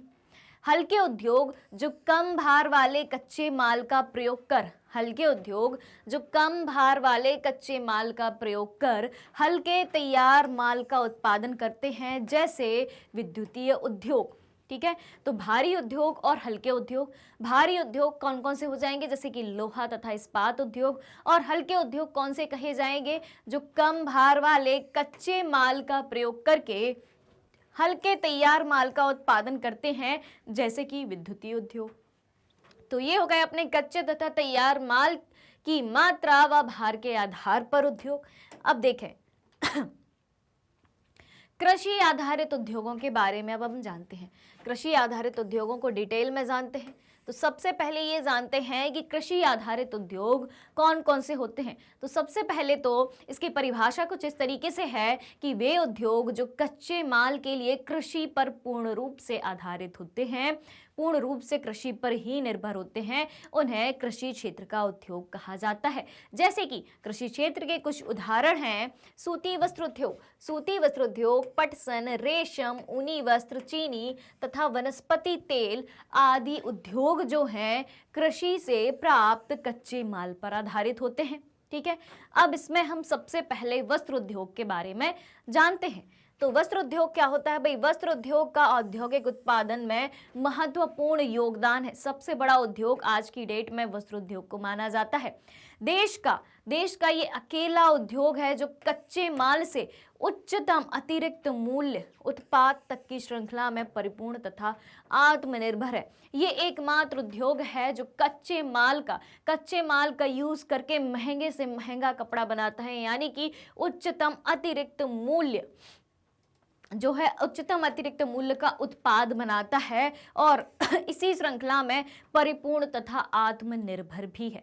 कौन सा उद्योग? वस्त्र उद्योग। आगे देखें, दूसरा कृषि आधारित उद्योग है, वो है कृषि पर आधारित उद्योग में वस्त्र उद्योग की ही बात करें तो वस्त्र उद्योग में अतिरिक्त मूल्य उत्पाद कैसे होता है? वो इस तरीके से होता है, सबसे पहले तो भाई रेशा का उत्पादन हुआ, ठीक है कच्चा रेशा हुआ वो, फिर उसकी कच्चे रेशे की भाई धुनाई और कताई हुई तो वो बना सूत, ठीक है। फिर भाई उसकी बुनाई हुई तो वो बन गया कपड़ा, ठीक है। फिर उस कपड़े को जो है रंगा गया, उसका परिष्करण किया गया तो वो बन गया अच्छा एक वस्त्र, गारमेंट, पहनने लायक बन गया, ठीक है। तो ये क्या हो गया भाई? अपना पूरा का पूरा वस्त्र विनिर्माण की ये प्रक्रिया हो गई। तो वस्त्र उद्योग में अतिरिक्त मूल्य उत्पाद कैसे होता है, कितने चरणों से होकर एक कपास जो है एक पूर्ण पहनने लायक कपड़े के रूप में निर्मित होता है। तो कई सारे चरणों से गुजरना पड़ता है उसको, और हर एक चरण को काम करने में अलग अलग कारीगरों की भी आवश्यकता होती है। यानी कि वस्त्र उद्योग जो है अभी तक का सबसे बड़ा उद्योग है जो लोगों को सबसे ज्यादा रोजगार भी प्रदान करता है, और वस्त्र उद्योग कच्चे माल का उपयोग करके अतिरिक्त मूल्य का जो उत्पादन भी करता है, यानी कि एक ऐसा प्रोडक्ट तैयार करता है कि जो कच्चे माल का उपयोग करके अधिक से अधिक मूल्य में बिक सके। वो कौन सा उद्योग है? वो है कपड़ा उद्योग या वस्त्र उद्योग, ठीक है चलो, तो अब सूती वस्त्र उद्योग की बात कर रहे थे अपन। तो प्राचीन भारत में सूती वस्त्र हाथ से कताई और हथकरघा बुनाई तकनीकों से बनाए जाते थे। प्राचीन भारत में रेशे की हाथ से कताई होती थी, फिर जो सूत तैयार होता था उसको हथकरघा जो होता है, चरखा जो होता है, उसको बुनाई तकनीकों से हथकरघा के माध्यम से बनाया जाता था। 18वीं शताब्दी के बाद विद्युतीय करघों का उपयोग होने लगा, ठीक है, यानी कि बिजली से चलने वाली मशीनों का उपयोग होने लगा, जिससे कपड़ा बनाया जाने लगा। उसके बाद देखें, औपनिवेशिक काल के दौरान, यानी कि जब ब्रिटिश राज हम पर हुआ करता था, औपनिवेशिक काल के दौरान हमारे परंपरागत उद्योगों को बहुत हानि हुई, क्योंकि जो हमारे परंपरागत उद्योग थे, हथकरघा के जरिए जो चीजें बनाई जाती थी, कपड़े बनाए जाते थे, अब भाई यहाँ का कच्चा माल कहाँ जाने लगा? विदेशों में। यानी कि ब्रिटिश जो है, अंग्रेज जो हैं, हमारे कच्चे माल का बहुत कम कीमत में उपयोग करके वस्त्र निर्माण कहाँ होने लगा भाई? इंग्लैंड में होने लगा, उनके कारखानों, उनके मिलों में, उनकी मशीनों से होने लगा। फिर वो वहां से तैयार माल भारतीय बाजारों में आके महंगे दामों पर बिकने लगा। इससे क्या होता है, जो हमारे वस्त्र निर्माण के परंपरागत उद्योग थे उनको बहुत हानि हुई, क्योंकि हमारे उद्योग इंग्लैंड के मशीन निर्मित वस्त्रों से प्रतिस्पर्धा नहीं कर पाते थे। आरंभिक वर्षों में सूती वस्त्र उद्योग महाराष्ट्र तथा गुजरात के कपास उत्पादन तक ही सीमित था। आरंभिक वर्षों का जो सूती वस्त्र उद्योग था वो सिर्फ और सिर्फ महाराष्ट्र और गुजरात के कपास उत्पादन क्षेत्रों तक ही सीमित था। कपास की उपलब्धता, बाजार, परिवहन, पत्तनों की समीपता, पत्तन यानी कि बंदरगाहों की नजदीकी, श्रम, नमीयुक्त जलवायु आदि कारकों ने इसके स्थानीकरण को बढ़ावा दिया। यानी कि कपड़ा उद्योग का स्थानीकरण किस जरिए हो पाया, किन स्थानों पर हो पाया, जहां पे कपास की उपलब्धता हो, बाजार भी वहीं पर उपलब्ध हो कि जो माल तैयार किया जाए आसपास के बाजारों में ही बेचा जाए, परिवहन, यातायात, ट्रांसपोर्टेशन की सुविधा हो, पत्तनों की सुविधा हो यानी कि बंदरगाहों की सुविधा हो ताकि जहाजों के जरिए एक जगह से दूसरी जगह माल भेजा जा सके, श्रम की उचित उपलब्धता हो, न्यूनतम लागत पर श्रम उपलब्ध हो, नमी युक्त जलवायु हो कपास के लिए और आदि कारकों ने इसके स्थानीकरण को बढ़ावा दिया। इस उद्योग का कृषि क्षेत्र से निकट का संबंध है। कृषि क्षेत्र से जो है कपड़ा उद्योग का सबसे ज्यादा संबंध है और कृषकों, कपास चुनने वालों, गांठ बनाने वालों, कताई करने वालों, रंगाई, डिजाइन, पैकेट बनाने वाले और सिलाई करने वालों को यह जीविका यानी कि रोजगार प्रदान करता है। कपड़ा उद्योग में अलग अलग काम होते हैं और अलग अलग कामों के लिए अलग अलग विशेष कारीगरों की आवश्यकता होती है, इसलिए कपड़ा उद्योग जो है बहुत मात्रा में लोगों को जीविका यानी कि रोजगार उपलब्ध कराता है। यद्यपि कताई कार्य जो है महाराष्ट्र, गुजरात तथा तमिलनाडु में केंद्रित है। कताई का जो काम होता है, जो सूत की कताई होती है, वो महाराष्ट्र, गुजरात, तमिलनाडु में केंद्रित है, लेकिन सूती, रेशम, जरी, कशीदाकारी आदि में बुनाई के परंपरागत कौशल और डिजाइन देने के लिए बुनाई अत्यधिक विकेंद्रीकृत है। तो ये बात हो गई कृषि आधारित उद्योगों में कपास की। आगे और बात करते हैं इसी में। भारत में कताई उत्पादन जो है विश्व स्तर का है, जी हाँ, लेकिन बुना वस्त्र कम गुणवत्ता वाला है। कपड़े की बुनाई जो है उतनी अच्छी क्वालिटी की नहीं है, लेकिन भारत में कताई उत्पादन जो है वो विश्व स्तर का है, क्योंकि यह देश में उत्पादित उच्च स्तरीय धागे का अधिक प्रयोग नहीं कर पाता, इसलिए बुना हुआ वस्त्र जो है उतनी गुणवत्ता का नहीं है। हाथ से बुनी खादी कुटीर उद्योग के रूप में बुनकरों को उनके घरों में बड़े पैमाने पर रोजगार प्रदान करता है। जो खादी के वस्त्र होते हैं जो हाथ से बुनकर बनाए जाते हैं वो कुटीर उद्योग के माध्यम से सफल हो पाते हैं और कुटीर उद्योग के रूप में बुनकरों को उनके घरों में बड़े पैमाने पर रोजगार उपलब्ध कराता है। कौन? हाथ से बने हुए खादी के जो कुटीर उद्योग होते हैं, यानी कि हाथ से जो खादी बुनी जाती है उससे संबंधित जो कुटीर उद्योग होते हैं। भारत जापान को सूत निर्यात करता है। भारत में बने सूती वस्त्र के अन्य आयातक देश कौन कौन से हैं, यानी कि भारत से किन देशों को सूती वस्त्र निर्यात किया जाता है? तो भारत में बने सूती वस्त्र के अन्य आयातक देश हैं संयुक्त राज्य अमेरिका, इंग्लैंड, रूस, फ्रांस, पूर्वी यूरोपीय देश, नेपाल, सिंगापुर, श्रीलंका तथा अफ्रीकी देश हैं जो कि भारत में बने सूती वस्त्रों का उपयोग करते हैं, अपने यहाँ आयात कराते हैं। सूती रेशे के विश्व व्यापार में हमारे देश की भागीदारी जो है काफी महत्वपूर्ण है। यह कुल अंतरराष्ट्रीय व्यापार का लगभग कितना है? लगभग 1/4 भाग है। हमारे जो कताई कारखाने हैं, सूत को काटने वाले कारखाने हैं, विश्व स्तर पर प्रतिस्पर्धा कर सकते हैं और हम जो सूत पैदा करते हैं उसका उपभोग करने में भी सक्षम है। लेकिन बुनाई और कताई तथा प्रक्रमण इकाइयां देश में उत्पन्न किए गए उच्च कोटि के धागे का उपयोग नहीं कर पाती, इसीलिए हमारे यहाँ की जो बुनाई है वो उतनी अच्छी गुणवत्ता की नहीं है। इस उद्योग की एक बड़ी कमी भी है भाई कपड़ा उद्योग की, वो ये है कि जिसके परिणाम स्वरूप हमारे बहुत से कताई करने वाले सूती धागे का निर्यात करते हैं, जबकि परिधान निर्माताओं को कपड़ा आयात करना पड़ता है। ये हो गई अपनी एक कमी।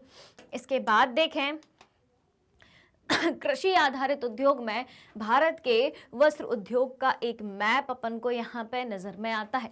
तो जहां भी ये काले रंग की बिंदी आपको दिखे, काली डॉट दिखे, तो वो है भाई सूती वस्त्र उद्योग। ठीक है, जहां पे आपको ये रेड कलर वाला मार्क दिखे वो है ऊनी वस्त्र के, और जहां पर इस तरीके का ये निशान दिखे आपको वो है रेशमी वस्त्र का। अब देखें भाई, सूती वस्त्र पर अपन जाए तो सूती वस्त्र आप यहाँ पे देख रहे होंगे आगरा, कानपुर, उज्जैन, देवास, इंदौर, पोरबंदर, राजकोट। फिर यहाँ पे देखें आप सूरत यानी कि गुजरात का जो क्षेत्र है, मुंबई, पुणे, औरंगाबाद, महाराष्ट्र का क्षेत्र वर्धा, यहाँ पे आप देखें हुगली, मुर्शिदाबाद, ये सब जो है ये सब क्या है भाई, सूती वस्त्र उद्योग के केंद्र है। नीचे चेन्नई, कोयम्बटूर, मदुरई, ये सब क्या है, सूती वस्त्र उद्योग के केंद्र हैं। उन्हीं वस्त्रों की बात करें तो यहाँ बेंगलोर में, मुंबई में, जामनगर में, अहमदाबाद में, कश्मीर में, अमृतसर, लुधियाना यानी कि पंजाब के क्षेत्र में, यहाँ पे देखें पानीपत, गुरुग्राम यानी कि हरियाणा के क्षेत्र में, यहाँ बीकानेर, जयपुर में यानी कि राजस्थान में, मध्य प्रदेश में बात करें तो यहाँ पे ऊनी वस्त्र ग्वालियर में दिखते हैं अपन को। इधर उत्तर प्रदेश में आगराबाद और शाहजहांपुर में, कानपुर में दिखते हैं। बिहार में अपन देखें, उत्तर प्रदेश में अपन देखें तो यहाँ पे अपन को मिर्जापुर के आसपास नजर आता है ये क्षेत्र ऊनी वस्त्रों का। उसके बाद हम रेशमी वस्त्रों की बात करें तो रेशमी वस्त्र अपन साउथ से चालू करें, दक्षिण से चालू करें तो यहाँ पे देखें ये जो है बेंगलोर में दिखता है, कोलार में दिखता है। उसके बाद देखें तो कश्मीर में, श्रीनगर में, अनंतनाग में दिखता है, कश्मीर के बारामूला में भी दिखता है। यहाँ देखें भाई इधर अपन को पश्चिम बंगाल साइड भी देखने को मिलता है। तो इस तरीके से जो है सूती वस्त्र, ऊनी वस्त्र और रेशमी वस्त्रों का उत्पादन भारत में कहाँ कहाँ किया जाता है, उनकी लोकेशन जो है आपको इस मैप के माध्यम से दिखाई गई है। चलिए अब देखें भारत में सूती वस्त्र उद्योग के सामने कुछ समस्याएं भी हैं, वो क्या है उसको भी जान लेते हैं। कृषि आधारित उद्योग में अपन कपड़ा उद्योग की बात कर रहे हैं तो भारत में सूती वस्त्र उद्योग के सामने कुछ समस्याएं भी हैं जो कि इस प्रकार से हैं, जैसे कि पुरानी और परंपरागत तकनीक, लंबे रेशे वाली कपास की पैदावार का कम होना, लंबे रेशे वाली जो कपास होती है उसकी पैदावार का कम होना, नई मशीनरी का अभाव, कृत्रिम वस्त्र उद्योग से प्रतिस्पर्धा, और उसके बाद देखें अनियमित बिजली की आपूर्ति यानी कि लगातार बिजली की आपूर्ति ना हो पाना, जो कि भारत में सूती वस्त्र उद्योग के सामने कुछ समस्याओं के रूप में हमें नजर आती हैं। पटसन उद्योग की अब हम बात करें भाई पटसन, सबसे पहले तो इस इमेज में आप देख लें कि किस तरीके से पटसन की खेती होती है। लंबे लंबे आपको बहुत लंबे लंबे पौधे दिख रहे हैं और पानी में डूबे हुए पौधे दिख रहे हैं। ये किसानों के पैर भी पानी में डूबे हुए हैं। तो इस तरीके से जो है लंबे लंबे पौधे होते हैं पटसन के, जिससे पटसन और जूट से वस्तुओं का निर्माण होता है। तो भारत जो है पटसन निर्मित सामान का सबसे बड़ा उत्पादक है। क्या बात कही गई है? आपसे पूछा जाए कि भारत का पटसन और पटसन से निर्मित सामानों में या वस्तुओं में कौन सा स्थान है, तो पहला स्थान है भाई पूरे विश्व में, और बांग्लादेश का इसमें दूसरा स्थान है उत्पादन में। ठीक है, अब देखें भाई भारत पटसन व पटसन निर्मित सामान का सबसे बड़ा उत्पादक है तथा बांग्लादेश के पश्चात दूसरा बड़ा निर्यातक है। निर्यात करने में दूसरा है, उत्पादन करने में पहला है। बांग्लादेश निर्यात में पहला है, भारत निर्यात में दूसरा है। अब देखें वर्ष 2010 और 11 में भारत में लगभग 80 पटसन उद्योग थे। इसमें अधिकांश जो है इनमें अधिकांश पश्चिम बंगाल में हुगली नदी तट पर 98 किलोमीटर लंबी तथा 3 किलोमीटर चौड़ी एक सक्रिय मेखला स्थित है, वहां पर ये उद्योग केंद्रित थे। पहला पटसन उद्योग कहाँ खोला गया था? पहला पटसन उद्योग कोलकाता के निकट रिश्रा नामक स्थान में 1855 में लगाया गया था। तो ये बात हो गई अपने पटसन उद्योग की। अब भारत में अधिकांश जूट मिलें जो हैं पश्चिम बंगाल में ही क्यों स्थित हैं? भारत में अधिकांश जूट मिलें पश्चिम बंगाल में ही क्यों स्थित है? तो भारत में सबसे अधिक पटसन का उत्पादन पश्चिम बंगाल में होता है। कहाँ होता है? भारत में सबसे अधिक पटसन का उत्पादन पश्चिम बंगाल में होता है, इसलिए अधिकांश जूट मिलें जो है पश्चिम बंगाल में ही स्थित हैं। इस उद्योग को, जूट उद्योग को कच्चे पटसन के निस्तारण के लिए पानी की अधिक आवश्यकता पड़ती है। अभी अपन ने पिछली इमेज में देखा था, इस इमेज में देखा था कि पौधे एकदम पानी में डूबे हुए हैं। तो इस उद्योग को कच्चे पटसन के निस्तारण के लिए पानी की अधिक आवश्यकता पड़ती है, जो हुगली नदी से, जो कि कोलकाता में स्थित है, हुगली नदी से, पश्चिम बंगाल में स्थित है, हुगली नदी से पर्याप्त मात्रा में पानी मिल जाता है। पश्चिम बंगाल, बिहार, उड़ीसा आदि पड़ोसी राज्यों से सस्ते मजदूर भी मिल जाते हैं। कहाँ से?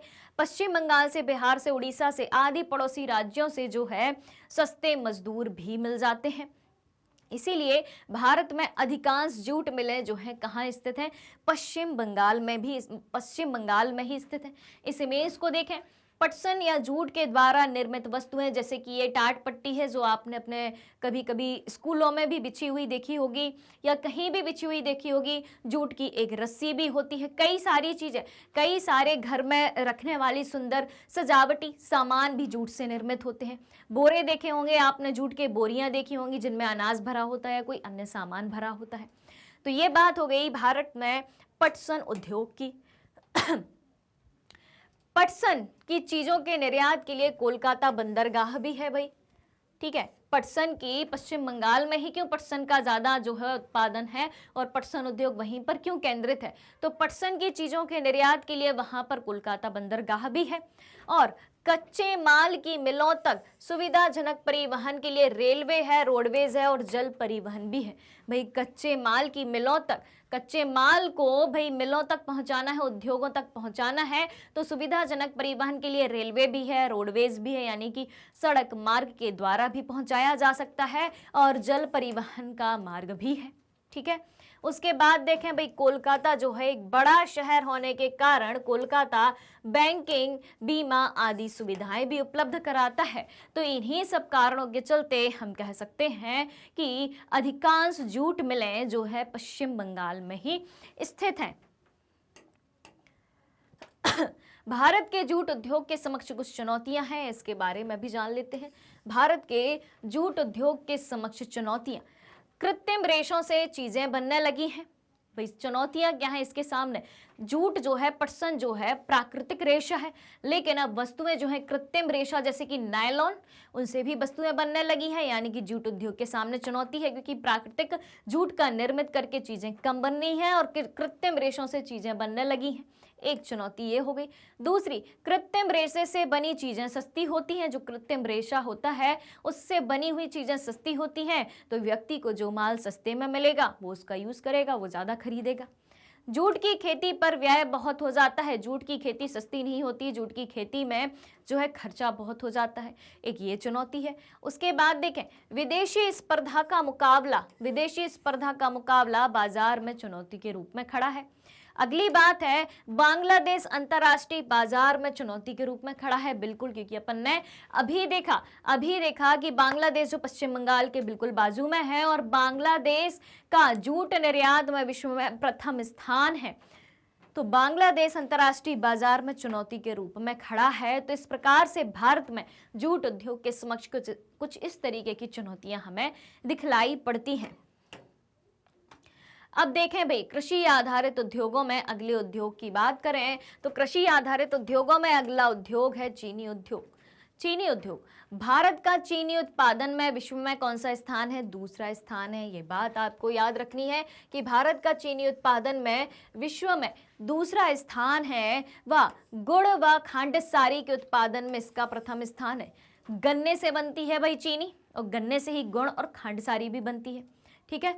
तो चीनी उत्पादन में दूसरा स्थान है, लेकिन गुड़ और खांडसारी जो है एक शक्कर ही होती है, लेकिन इसका कलर जो है सफेद नहीं होता, इसका कलर थोड़ा ब्राउन होता है, ठीक है। ब्राउन होता है, गुड़ के कलर जैसा होता है, गुड़ से भी थोड़ा लाइट होता है, जिसे खांडसारी कहा जाता है। तो भारत का चीनी उत्पादन में विश्व में दूसरा स्थान है और गुड़ और खांडसारी में पहला स्थान है। चीनी मिलें कहाँ कहाँ पर स्थित है? चीनी मिलें उत्तर प्रदेश, बिहार, महाराष्ट्र, कर्नाटक, तमिलनाडु, आंध्र प्रदेश, गुजरात, पंजाब, हरियाणा तथा मध्य प्रदेश राज्यों में फैली है।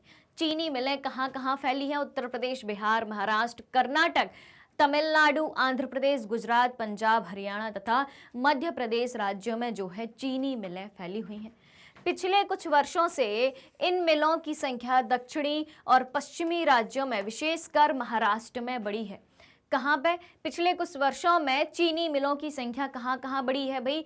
दक्षिणी और पश्चिमी राज्यों में, विशेषकर महाराष्ट्र में चीनी मिलों की संख्या जो है हमें ज़्यादा देखने को मिलती है।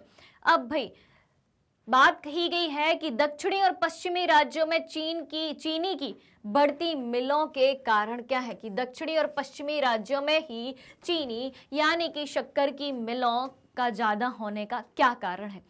तो गन्ने में सुक्रोज की अत्यधिक मात्रा का होना, ठंडी जलवायु और सहकारी समितियां अधिक सफल हुई हैं। दक्षिणी और पश्चिमी राज्यों में जो गन्ना उगाया जाता है उसमें सुक्रोज की मात्रा अधिक होती है। इस कारण से चीनी मिलें जो है दक्षिणी और पश्चिमी राज्यों में अधिक हैं। ठंडी जलवायु है वहाँ की और सहकारी समितियां चीनी उद्योग को, शक्कर उद्योग को बढ़ाने में ज़्यादा सफल हुई हैं। इसीलिए दक्षिणी और पश्चिमी राज्यों में चीनी की मिलें जो है बढ़ती हुई नजर आती हैं।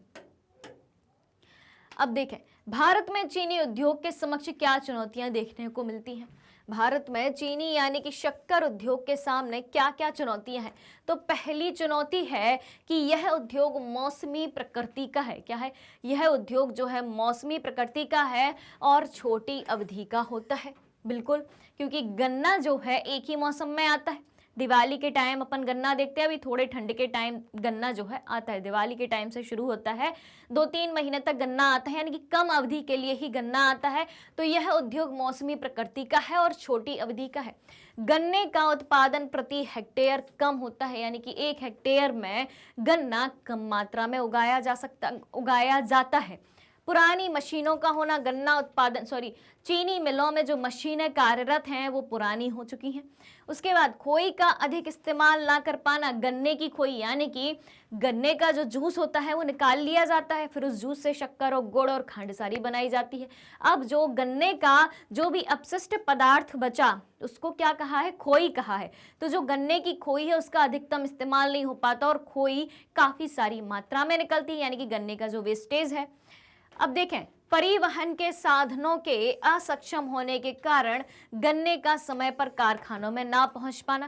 भाई गन्ने की साइज ही बहुत लंबी होती है, ठीक है, तो गन्ने का परिवहन जो है बहुत कठिन है। एक जगह से दूसरी जगह ट्रांसपोर्ट करना उन्हें बहुत कठिन होता है, उनका ट्रांसपोर्टेशन करना कठिन होता है। तो परिवहन के साधनों के असक्षम होने के कारण गन्ने का समय पर कारखानों में ना पहुंच पाना। और भाई गन्ना है, उसका जूस जो है अंदर ही अंदर सूख जाएगा अगर गन्ने को काटने के बाद समय पर कारखानों तक नहीं पहुंचाया गया। तो एक नुकसान यहाँ पे हो गया। तो इस तरीके से कुछ चुनौतियां हैं जो भारत में चीनी उद्योग के सामने हमें दिखाई देती हैं। चलिए खनिज आधारित उद्योगों की अब हम बात करें। खनिज आधारित उद्योग तो वे उद्योग जो खनिज व धातुओं को कच्चे माल के रूप में प्रयोग करते हैं खनिज आधारित उद्योग कहलाते हैं। खनिज आधारित उद्योग कौन से उद्योग कहलाते हैं? वे उद्योग जो खनिज व धातुओं को कच्चे माल के रूप में प्रयोग करते हैं खनिज आधारित उद्योग कहलाते हैं। इसमें है लौह तथा इस्पात उद्योग। पहला खनिज आधारित उद्योग है लौह तथा इस्पात आधारित उद्योग। लौह तथा इस्पात एक आधारभूत उद्योग है क्योंकि सभी भारी, हल्के और मध्य उद्योग इनसे बनी मशीनरी का उपयोग करते हैं। क्या बात कही गई है? लौह इस्पात उद्योग आधारभूत उद्योग है। आधारभूत उद्योग कौन सा उद्योग है? लौह इस्पात उद्योग आधारभूत उद्योग है क्योंकि जितने भी, चाहे वो भारी उद्योग हो, चाहे वो हल्के उद्योग हो, चाहे मध्यम उद्योग हो, लौह इस्पात से बनी मशीनों पर ही निर्भर करते हैं। हर उद्योग में मशीनें रहती हैं और मशीनें किससे बनती हैं? लौह इस्पात से बनी होती हैं। तो लौह इस्पात दूसरे उद्योगों के लिए आधारभूत उद्योग साबित हुआ। दूसरी बात करें, इस उद्योग के लिए लौह अयस्क, कोकिंग कोल तथा चूना पत्थर का अनुपात कितना होता है? 4:2:1। इस उद्योग के लिए लौह अयस्क 4 अनुपात, कोकिंग कोल 2 अनुपात तथा चूना पत्थर 1 अनुपात। ठीक है, तो इस उद्योग के लिए, लौह इस्पात उद्योग के लिए लौह अयस्क, कोकिंग कोल तथा चूना पत्थर का अनुपात कितना होता है? 4 अनुपात 2 अनुपात 1 होता है। चलिए तो अब देखते हैं आगे। वर्ष 2016 की बात करें तो वर्ष 2016 में भारत 956 लाख टन इस्पात का विनिर्माण करके संसार में, यानी कि पूरे विश्व में कच्चा इस्पात उत्पादकों में तीसरे स्थान पर था। यह स्पंज लौह का सबसे बड़ा उत्पादक है कौन? भारत। सार्वजनिक क्षेत्र के लगभग सभी उपक्रम, सार्वजनिक क्षेत्र के जितने भी उपक्रम हैं, अपने इस्पात को स्टील अथॉरिटी ऑफ इंडिया के माध्यम से बेचते हैं। जितने भी सरकारी क्षेत्र के लौह इस्पात कारखाने हैं वो अपने लौह इस्पात को किसके माध्यम से बेचते हैं? स्टील अथॉरिटी ऑफ इंडिया के माध्यम से बेचते हैं, यानी कि सेल के माध्यम से बेचते हैं। सेल का फुल फॉर्म क्या होता है? Steel authority of India. Bharat के छोटा नागपुर के पठारी क्षेत्र की बात करें तो भारत के छोटा नागपुर के पठारी क्षेत्र में अधिकांश लोहा तथा इस्पात उद्योग जो है केंद्रित है। सबसे ज्यादा इस्पात उद्योग कहाँ केंद्रित है? सबसे ज्यादा लोहा और इस्पात उद्योग केंद्र भारत के छोटा नागपुर के पठारी क्षेत्र में स्थित है, जो कि झारखंड राज्य में स्थित है। मैप के माध्यम से भारत के लोहा और इस्पात संयंत्र की बात करें तो जहां पर भी आपको यहाँ पे लाल रंग का निशान दिखाई देगा, लाल रंग का एक स्क्वायर दिखाई देगा, यहाँ पे जो है क्या स्थित है? भारत के लौह इस्पात संयंत्र स्थित है। अपन ऊपर से चालू करेंगे तो यहाँ देखें आप, बर्नपुर, दुर्गापुर, बोकारो, जमशेदपुर, राउरकेला, भिलाई, विशाखापट्टनम, विजयनगर, भद्रावती और सेलम, ये सब क्या है? ये सब जो है भारत के लौह और इस्पात संयंत्र इन राज्यों में स्थित है, यानी कि इन राज्यों में, भारत के इन राज्यों में लोहा और इस्पात का उत्पादन अधिक मात्रा में होता है। छोटा नागपुर पठारी क्षेत्र में, जो कि झारखंड राज्य में स्थित है, तो छोटा नागपुर पठारी क्षेत्र में लौह और इस्पात उद्योग की अधिकतम सांद्रता होने के क्या कारण है कि छोटा नागपुर के पठारी क्षेत्र में ही लोहा और इस्पात उद्योग ज्यादा मात्रा में क्यों है? इसके क्या कारण है? सबसे पहली बात है कि लौह अयस्क की कम लागत है, क्योंकि वहीं पर खनन होता है इसका लौह इस्पात का।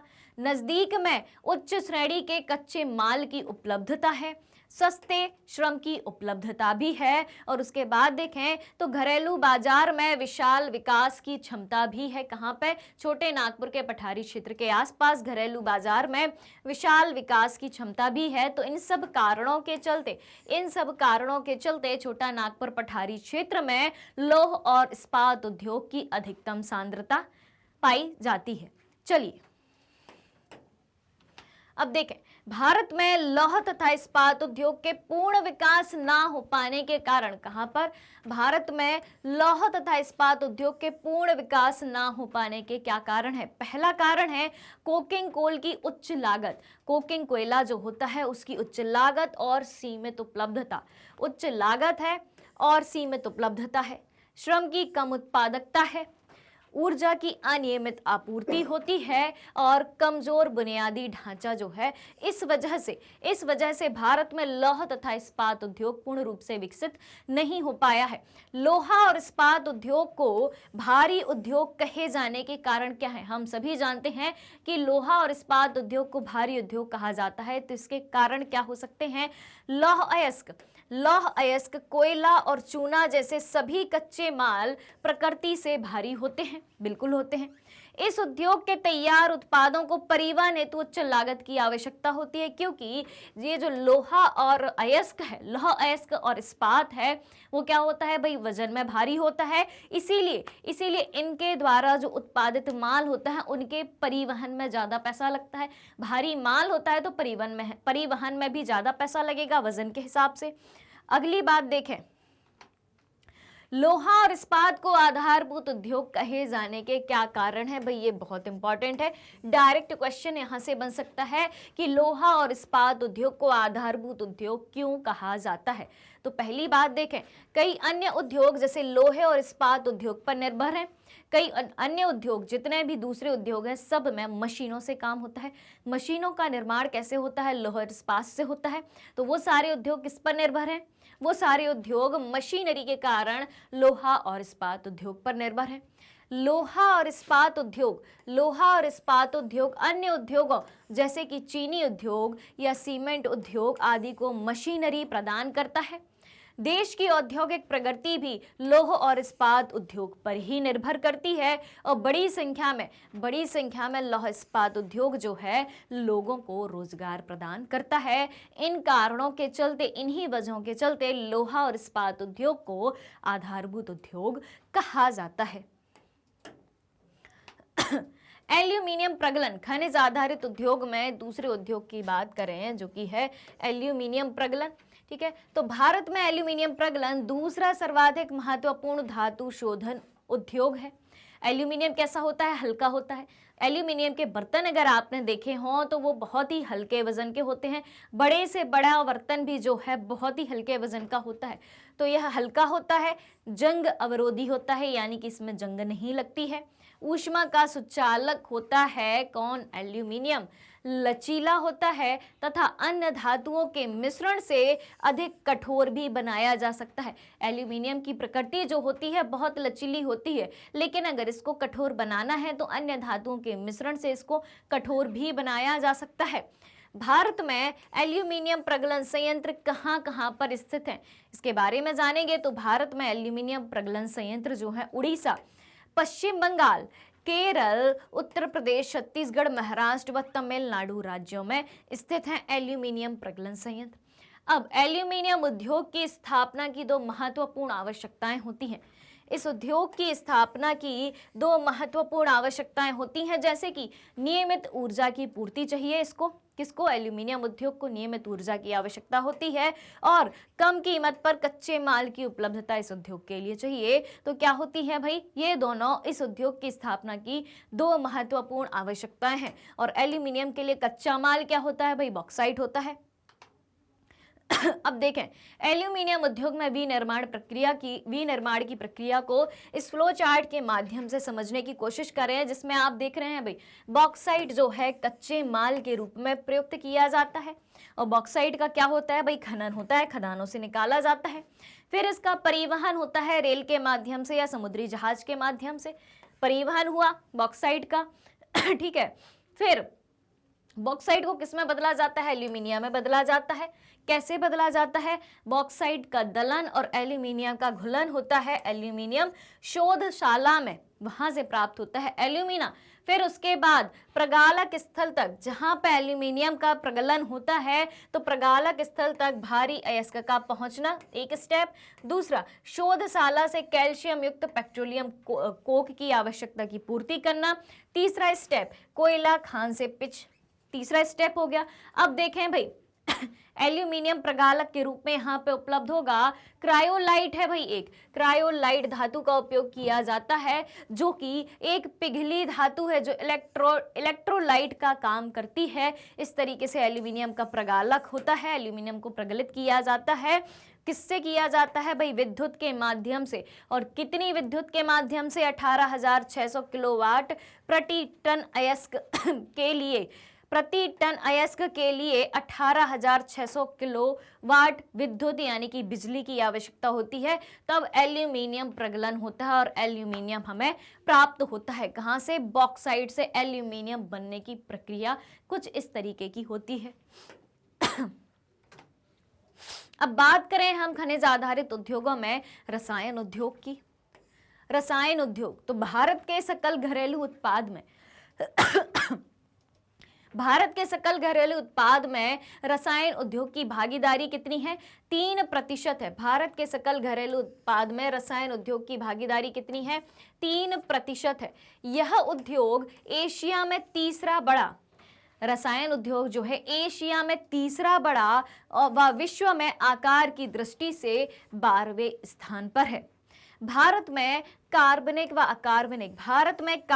अकार्बनिक दोनों प्रकार के रसायनों का उत्पादन होता है, कार्बनिक और अकार्बनिक।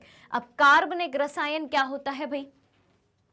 तो कार्बनिक रसायन में पेट्रो रसायन शामिल है जो कृत्रिम वस्त्र, रबर, प्लास्टिक, दवाइयां आदि बनाने में काम आता है। क्या? कार्बनिक रसायन जो है कृत्रिम वस्त्र, रबर, प्लास्टिक, दवाइयां आदि बनाने में काम में आता है। और अकार्बनिक रसायन की बात करें तो अकार्बनिक रसायन जो है, कार्बनिक रसायन में सल्फ्यूरिक अम्ल, नाइट्रिक अम्ल, क्षार आदि शामिल होता है। तो ये बात हो गई कार्बनिक रसायन और अकार्बनिक रसायन की। कार्बनिक रसायन कौन कौन से होते हैं और अकार्बनिक रसायन जो है कौन कौन से होते हैं। अब देखें भाई, उर्वरक उद्योग की हम बात करें उर्वरक उद्योग, नाइट्रोजनी उर्वरक, यूरिया। तो यूरिया कैसा उर्वरक है? नाइट्रोजनी उर्वरक है। आपसे पूछा जाए कि यूरिया किस प्रकार का उर्वरक है तो नाइट्रोजनी उर्वरक है। तो उर्वरक उद्योग नाइट्रोजनी उर्वरक मुख्यतः यूरिया, फास्फेटिक उर्वरक, नाइट्रोजनी उर्वरक, फास्फेटिक उर्वरक तथा अमोनिया फास्फेट और मिश्रित उर्वरक के इर्द गिर्द केंद्रित है। उर्वरक उद्योग में क्या क्या, किन किन उर्वरकों का उत्पादन किया जाता है? नाइट्रोजनी उर्वरक, फास्फेटिक उर्वरक, अमोनिया फास्फेट और मिश्रित उर्वरकों का उत्पादन किया जाता है। हमारे देश में पोटेशियम यौगिकों के भंडार नहीं है। भारत में हम देखें तो पोटेशियम यौगिक जो है उसके भंडार नहीं है, इसलिए हम पोटाश का आयात करते हैं।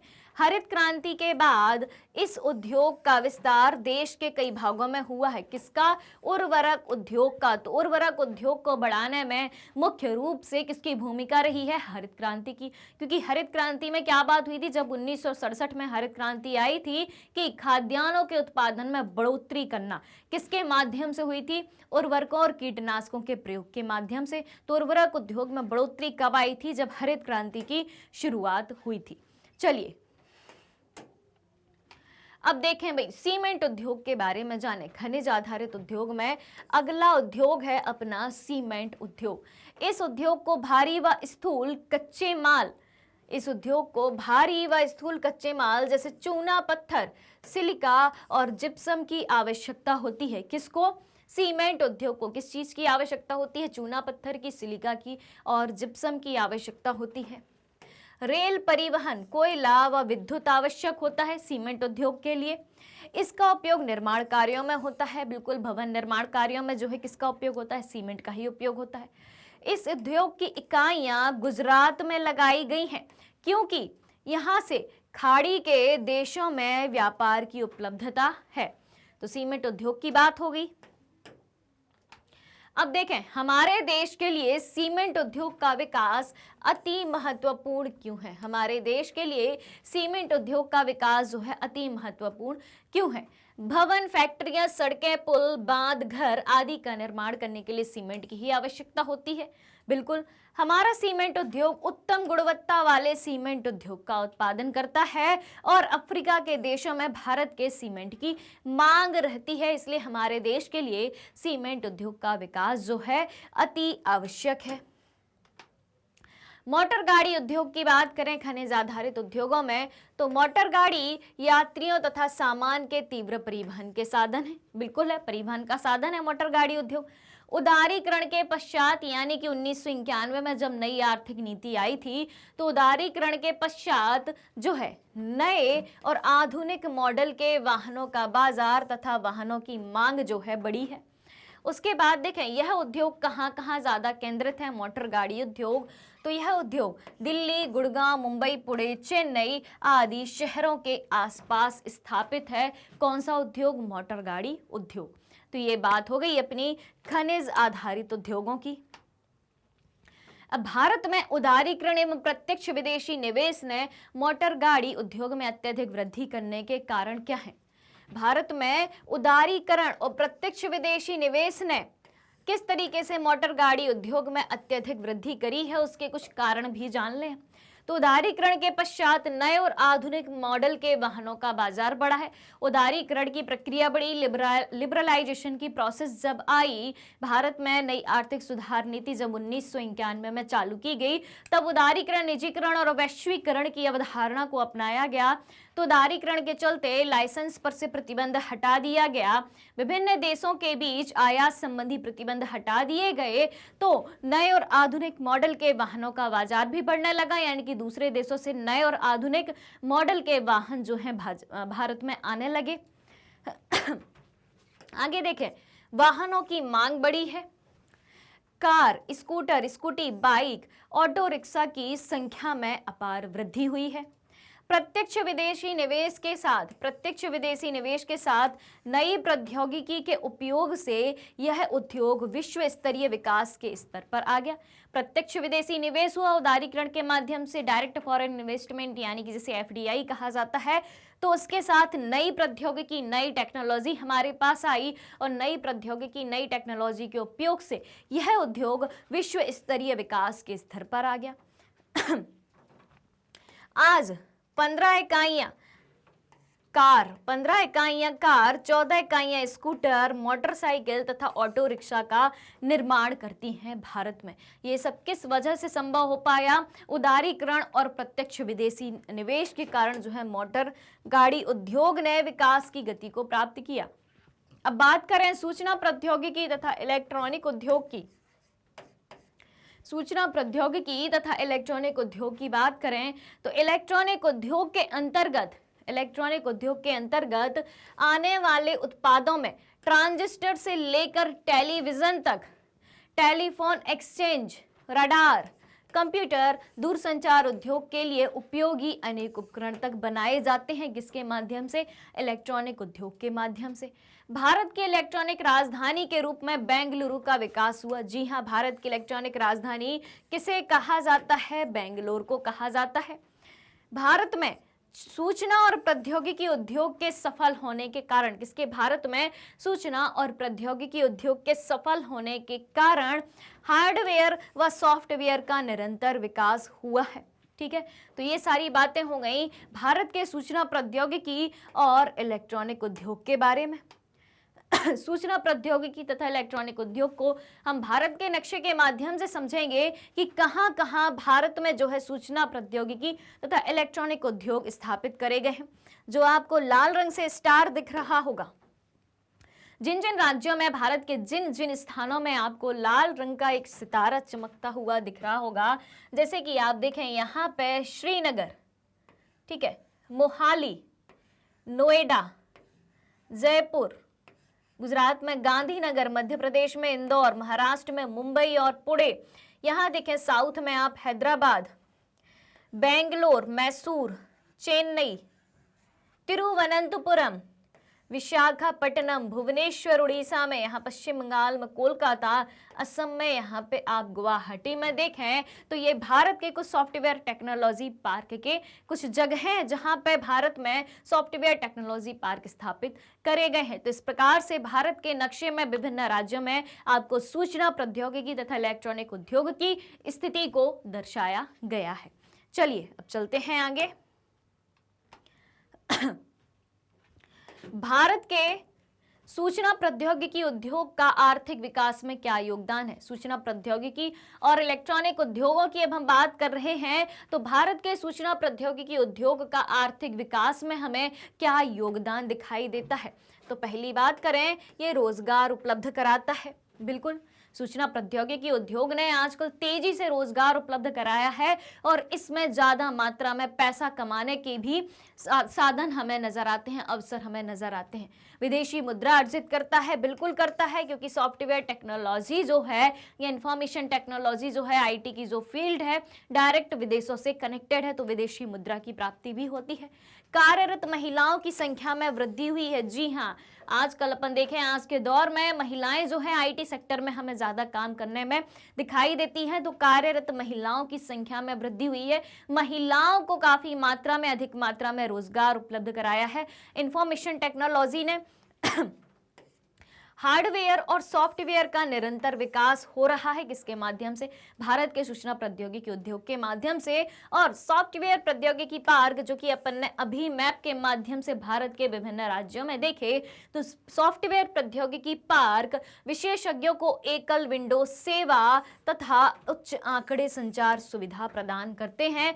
तो इस तरीके से भारत के सूचना प्रौद्योगिकी का आर्थिक विकास में हमें योगदान दिखाई देता है। औद्योगिक प्रदूषण और पर्यावरणीय गिरावट के बारे में अब हम बात करेंगे। उद्योगों की बात तो हमने कर ली, उद्योगों के वर्गीकरण की बात कर ली, अलग अलग क्षेत्र के अलग अलग उद्योगों की हमने बात कर ली, ठीक है। उद्योगों से होने वाले कई सारे फायदों की बात कर ली, कौन सा उद्योग किस तरीके से कहाँ स्थापित किया जाता है, किस उद्योग के लिए किस तरीके के श्रम की, कच्चे माल की, पैसों की, पूंजी की आवश्यकता होती है, किस तरीके की मानवीय आवश्यकताएं या भौगोलिक आवश्यकताएं होती हैं, काफी सारी चीजें अपन ने जान ली। अब हम जानेंगे कि इन उद्योगों के द्वारा क्या नुकसान उत्पन्न हो सकते हैं। तो सबसे बड़ा नुकसान है भाई पर्यावरण प्रदूषण होना और प्रदूषण के माध्यम से पर्यावरणीय गिरावट होना, ठीक है। तो अब हम जानेंगे औद्योगिक प्रदूषण और पर्यावरणीय गिरावट के बारे में। उद्योगों की भारतीय अर्थव्यवस्था की वृद्धि, उद्योगों की भारतीय अर्थव्यवस्था की वृद्धि व विकास में महत्वपूर्ण भूमिका है। तथापि इनके द्वारा बढ़ते भूमि, वायु, जल तथा पर्यावरण प्रदूषण को भी नहीं नकारा जा सकता है। उद्योगों की भारतीय अर्थव्यवस्था में वृद्धि और विकास में तो भूमिका है ही, लेकिन इनके द्वारा जो बढ़ता हुआ भूमि प्रदूषण है, वायु प्रदूषण है, जल प्रदूषण है, पर्यावरण प्रदूषण है, उसको भी नहीं नकारा जा सकता। उद्योग जो है 4 प्रकार के प्रदूषण के लिए उत्तरदायी है। किसके लिए? उद्योग जो है 4 प्रकार के प्रदूषण के लिए उत्तरदायी है। पहला है इसमें वायु प्रदूषण, दूसरा है जल प्रदूषण, तीसरा है तापीय प्रदूषण और चौथा है ध्वनि प्रदूषण। कौन कौन से? वायु, जल, तापीय और ध्वनि प्रदूषण। चलिए तो अब इन चारों प्रदूषणों के बारे में एक एक करके अपन जान लेते हैं। पहला है भाई वायु प्रदूषण। वायु प्रदूषण किस तरीके से होता है? उद्योगों के द्वारा। अधिक अनुपात में अनचाही गैसों की उपस्थिति, जैसे कि सल्फर डाइऑक्साइड, जो गैसें हानिकारक हैं। अनचाही गैसें किस तरीके से? जो गैसें हानिकारक हैं, जैसे कि सल्फर डाइऑक्साइड तथा कार्बन मोनोऑक्साइड जो है वायु प्रदूषण का मुख्य रूप से कारण है। वायु में निलंबित कणनुमा पदार्थों में, यानी कि बहुत ही छोटे छोटे कण, निलंबित यानी कि बहुत ही छोटे छोटे कण होते हैं। वायु में निलंबित कणनुमा पदार्थों में ठोस व द्रवीय दोनों प्रकार के ही कण होते हैं। ठोस कण इतने बारीक होते ठोस हैं, लेकिन इतने बारीक होते हैं कि वो आंखों से भी नहीं दिखाई देते, जैसे कि धूलि, स्प्रे, कुहासा तथा धुआं। वायु प्रदूषण जो है मानव स्वास्थ्य, पशुओं, पौधों, इमारतों तथा पूरे पर्यावरण पर दुष्प्रभाव डालता है। बिल्कुल, यहाँ आप देख रहे होंगे उद्योगों से निकलने वाली उद्योगों में ये जो चिमनियां लगी हुई हैं, बड़ी बड़ी चिमनियों से निकलने वाला जो धुआं है कितनी मात्रा में प्रदूषण उत्पन्न कर रहा है, इसको आप इस इमेज के माध्यम से देख सकते हैं। इसके बाद देखें हम जल प्रदूषण के बारे में। औद्योगिक प्रदूषण, पर्यावरणीय गिरावट में अब हम जल प्रदूषण के बारे में देखें तो उद्योगों द्वारा कार्बनिक तथा अकार्बनिक अपशिष्ट पदार्थों के नदी में छोड़े जाने से जल प्रदूषण फैलता है। जल प्रदूषण कैसे फैलता है? उद्योगों से जो कार्बनिक तथा अकार्बनिक अपशिष्ट पदार्थ निकलते हैं उनको नदी में छोड़ने से जल प्रदूषण फैलता है। जल प्रदूषण के प्रमुख कारक कौन कौन से हैं? जल प्रदूषण के प्रमुख कारक हैं कागज, लुगदी, रसायन, वस्त्र तथा रंगाई उद्योग। जल प्रदूषण के प्रमुख कारक कौन कौन से हैं? कागज, लुगदी, रसायन, वस्त्र तथा रंगाई उद्योग।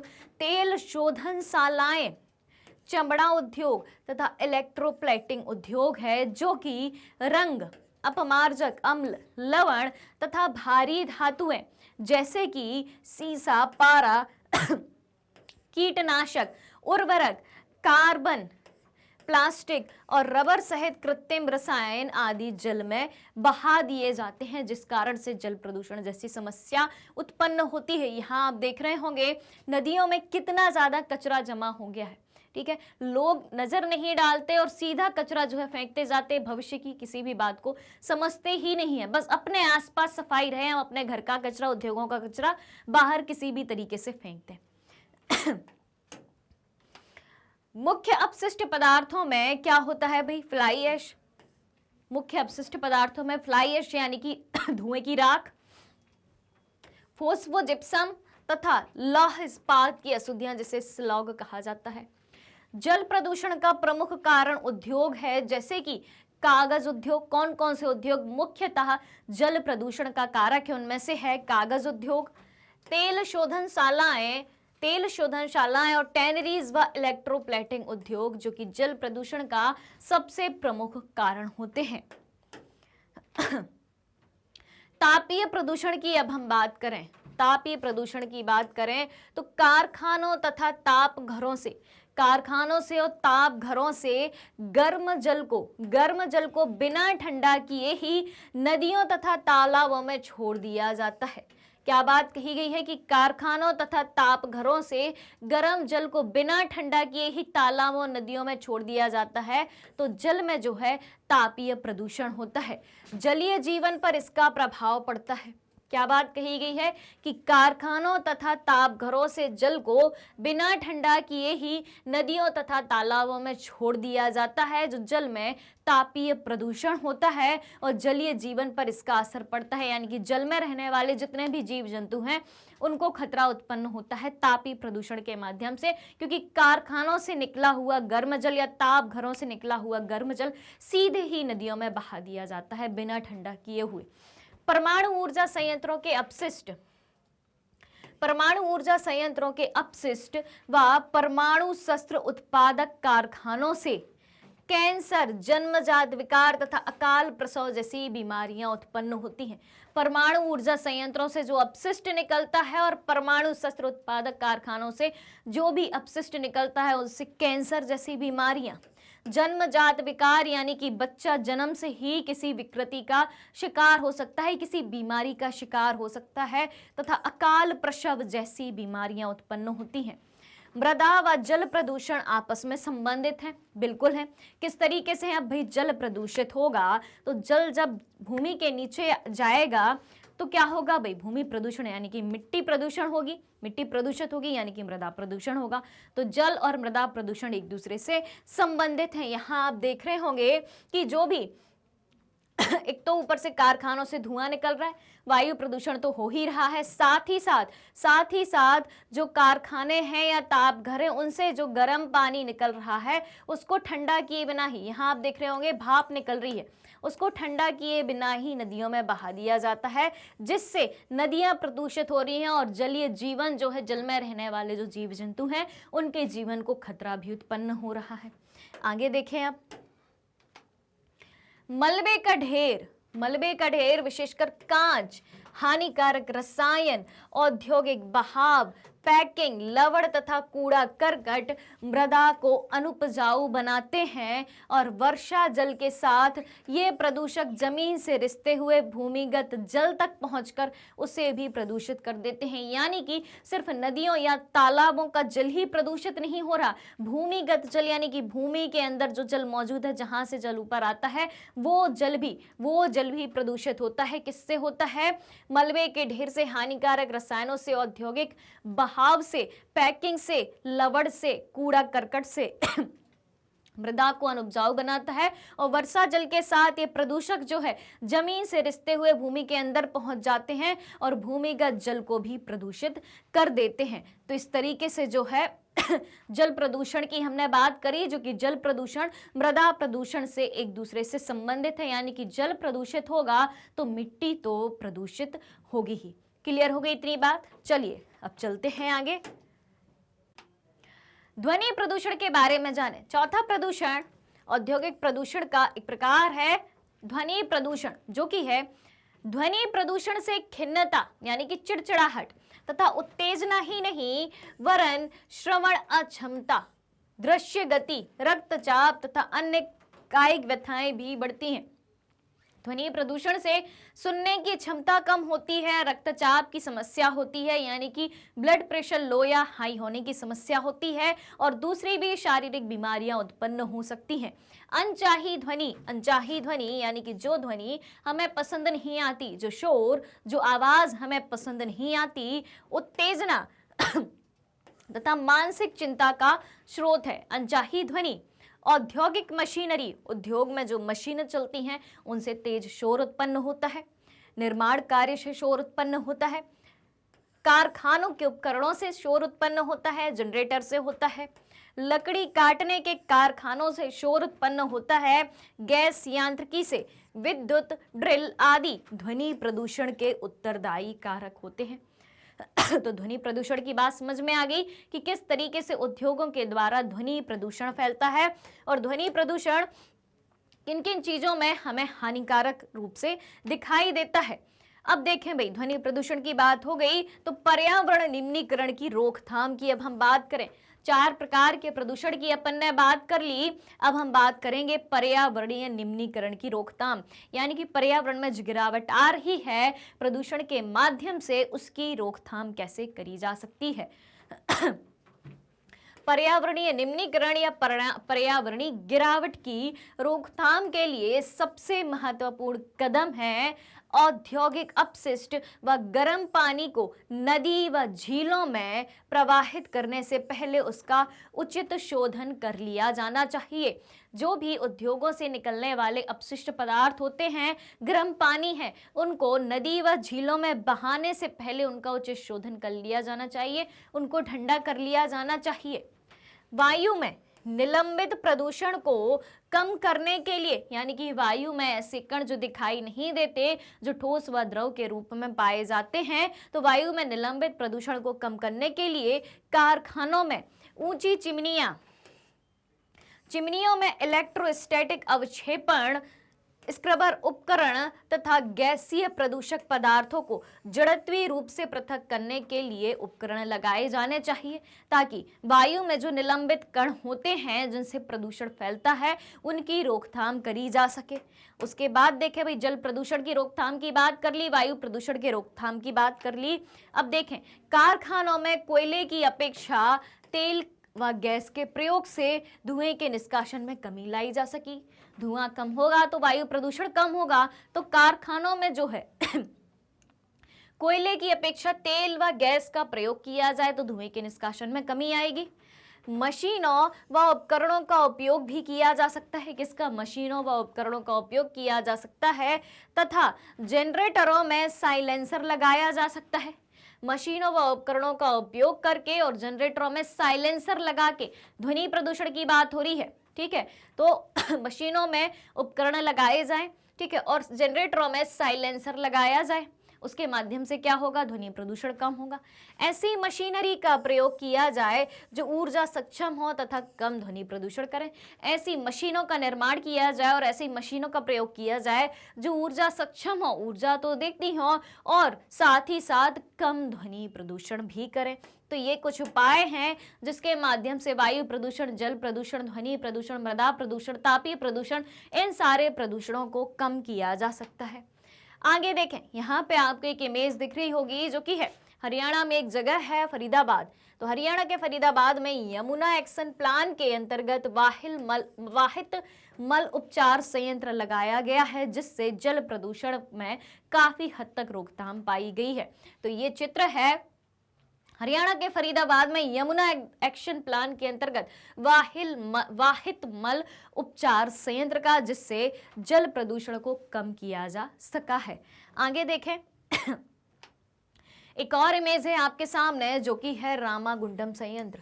रामागुंडम संयंत्र साउथ में लगाया गया है, दक्षिण भारत में लगाया गया है। तो ये कुछ इमेज हैं आपके सामने जिसके जरिए जो है औद्योगिक प्रदूषण को कम करने के उपाय भी हमें नजर आते हैं कि भारत सरकार ने विभिन्न उपायों के माध्यम से, सार्वजनिक क्षेत्र ने भी और निजी क्षेत्र ने भी जो है विभिन्न उपायों के माध्यम से पर्यावरणीय प्रदूषण को कम करने के उपाय करे हैं। तो इस तरीके से हमने इस चैप्टर में विनिर्माण उद्योगों के बारे में जाना, उद्योगों के वर्गीकरण के बारे में जाना, कई सारे प्रकारों में उद्योगों के प्रकारों को हमने विभक्त किया, हर एक को डिटेल में जाना, उद्योगों के सामने किन किन प्रकारों की चुनौतियां आती हैं, किन किन तरीकों की चुनौतियां आती हैं वो भी जानी। उसके बाद उद्योगों के द्वारा फैलने वाले प्रदूषण को जाना और उस प्रदूषण को कैसे कम किया जा सकता है इसके बारे में भी जाना। तो ये चैप्टर जो है, इस चैप्टर का कंप्लीट चैप्टर रिवीजन जो है वो यहीं पे खत्म होता है। इस चैप्टर को मैंने 3 पार्ट में पढ़ाया है। उसके बाद इसके एनसीईआरटी सॉल्यूशंस भी कराए हैं, मल्टीपल चॉइस क्वेश्चन भी कराए हैं, मोस्ट इंपॉर्टेंट क्वेश्चन भी कराए हैं। सारा कुछ आपको कंप्लीट कराया गया है जो कि नीचे डिस्क्रिप्शन में दी गई लिंक में है। तो उस लिंक पर जब आप क्लिक करेंगे तो सारी चीज़ें आपको मिल जाएंगी, प्लेलिस्ट में भी अवेलेबल है। और ये सारी चीज़ें आपको कहाँ पे मिलने वाली है ये सारी चीज़ें जो हैं आपको मैग्नेट ब्रेन्स के यूट्यूब चैनल, वेबसाइट और एप्लीकेशन पर मिल जाएंगी। अगर आप ई बुक्स और ई नोट्स भी चाहते हैं तो नीचे डिस्क्रिप्शन बॉक्स में एक लिंक दी हुई है, वहां से आप दोनों चीज़ें अवेल कर सकते हैं।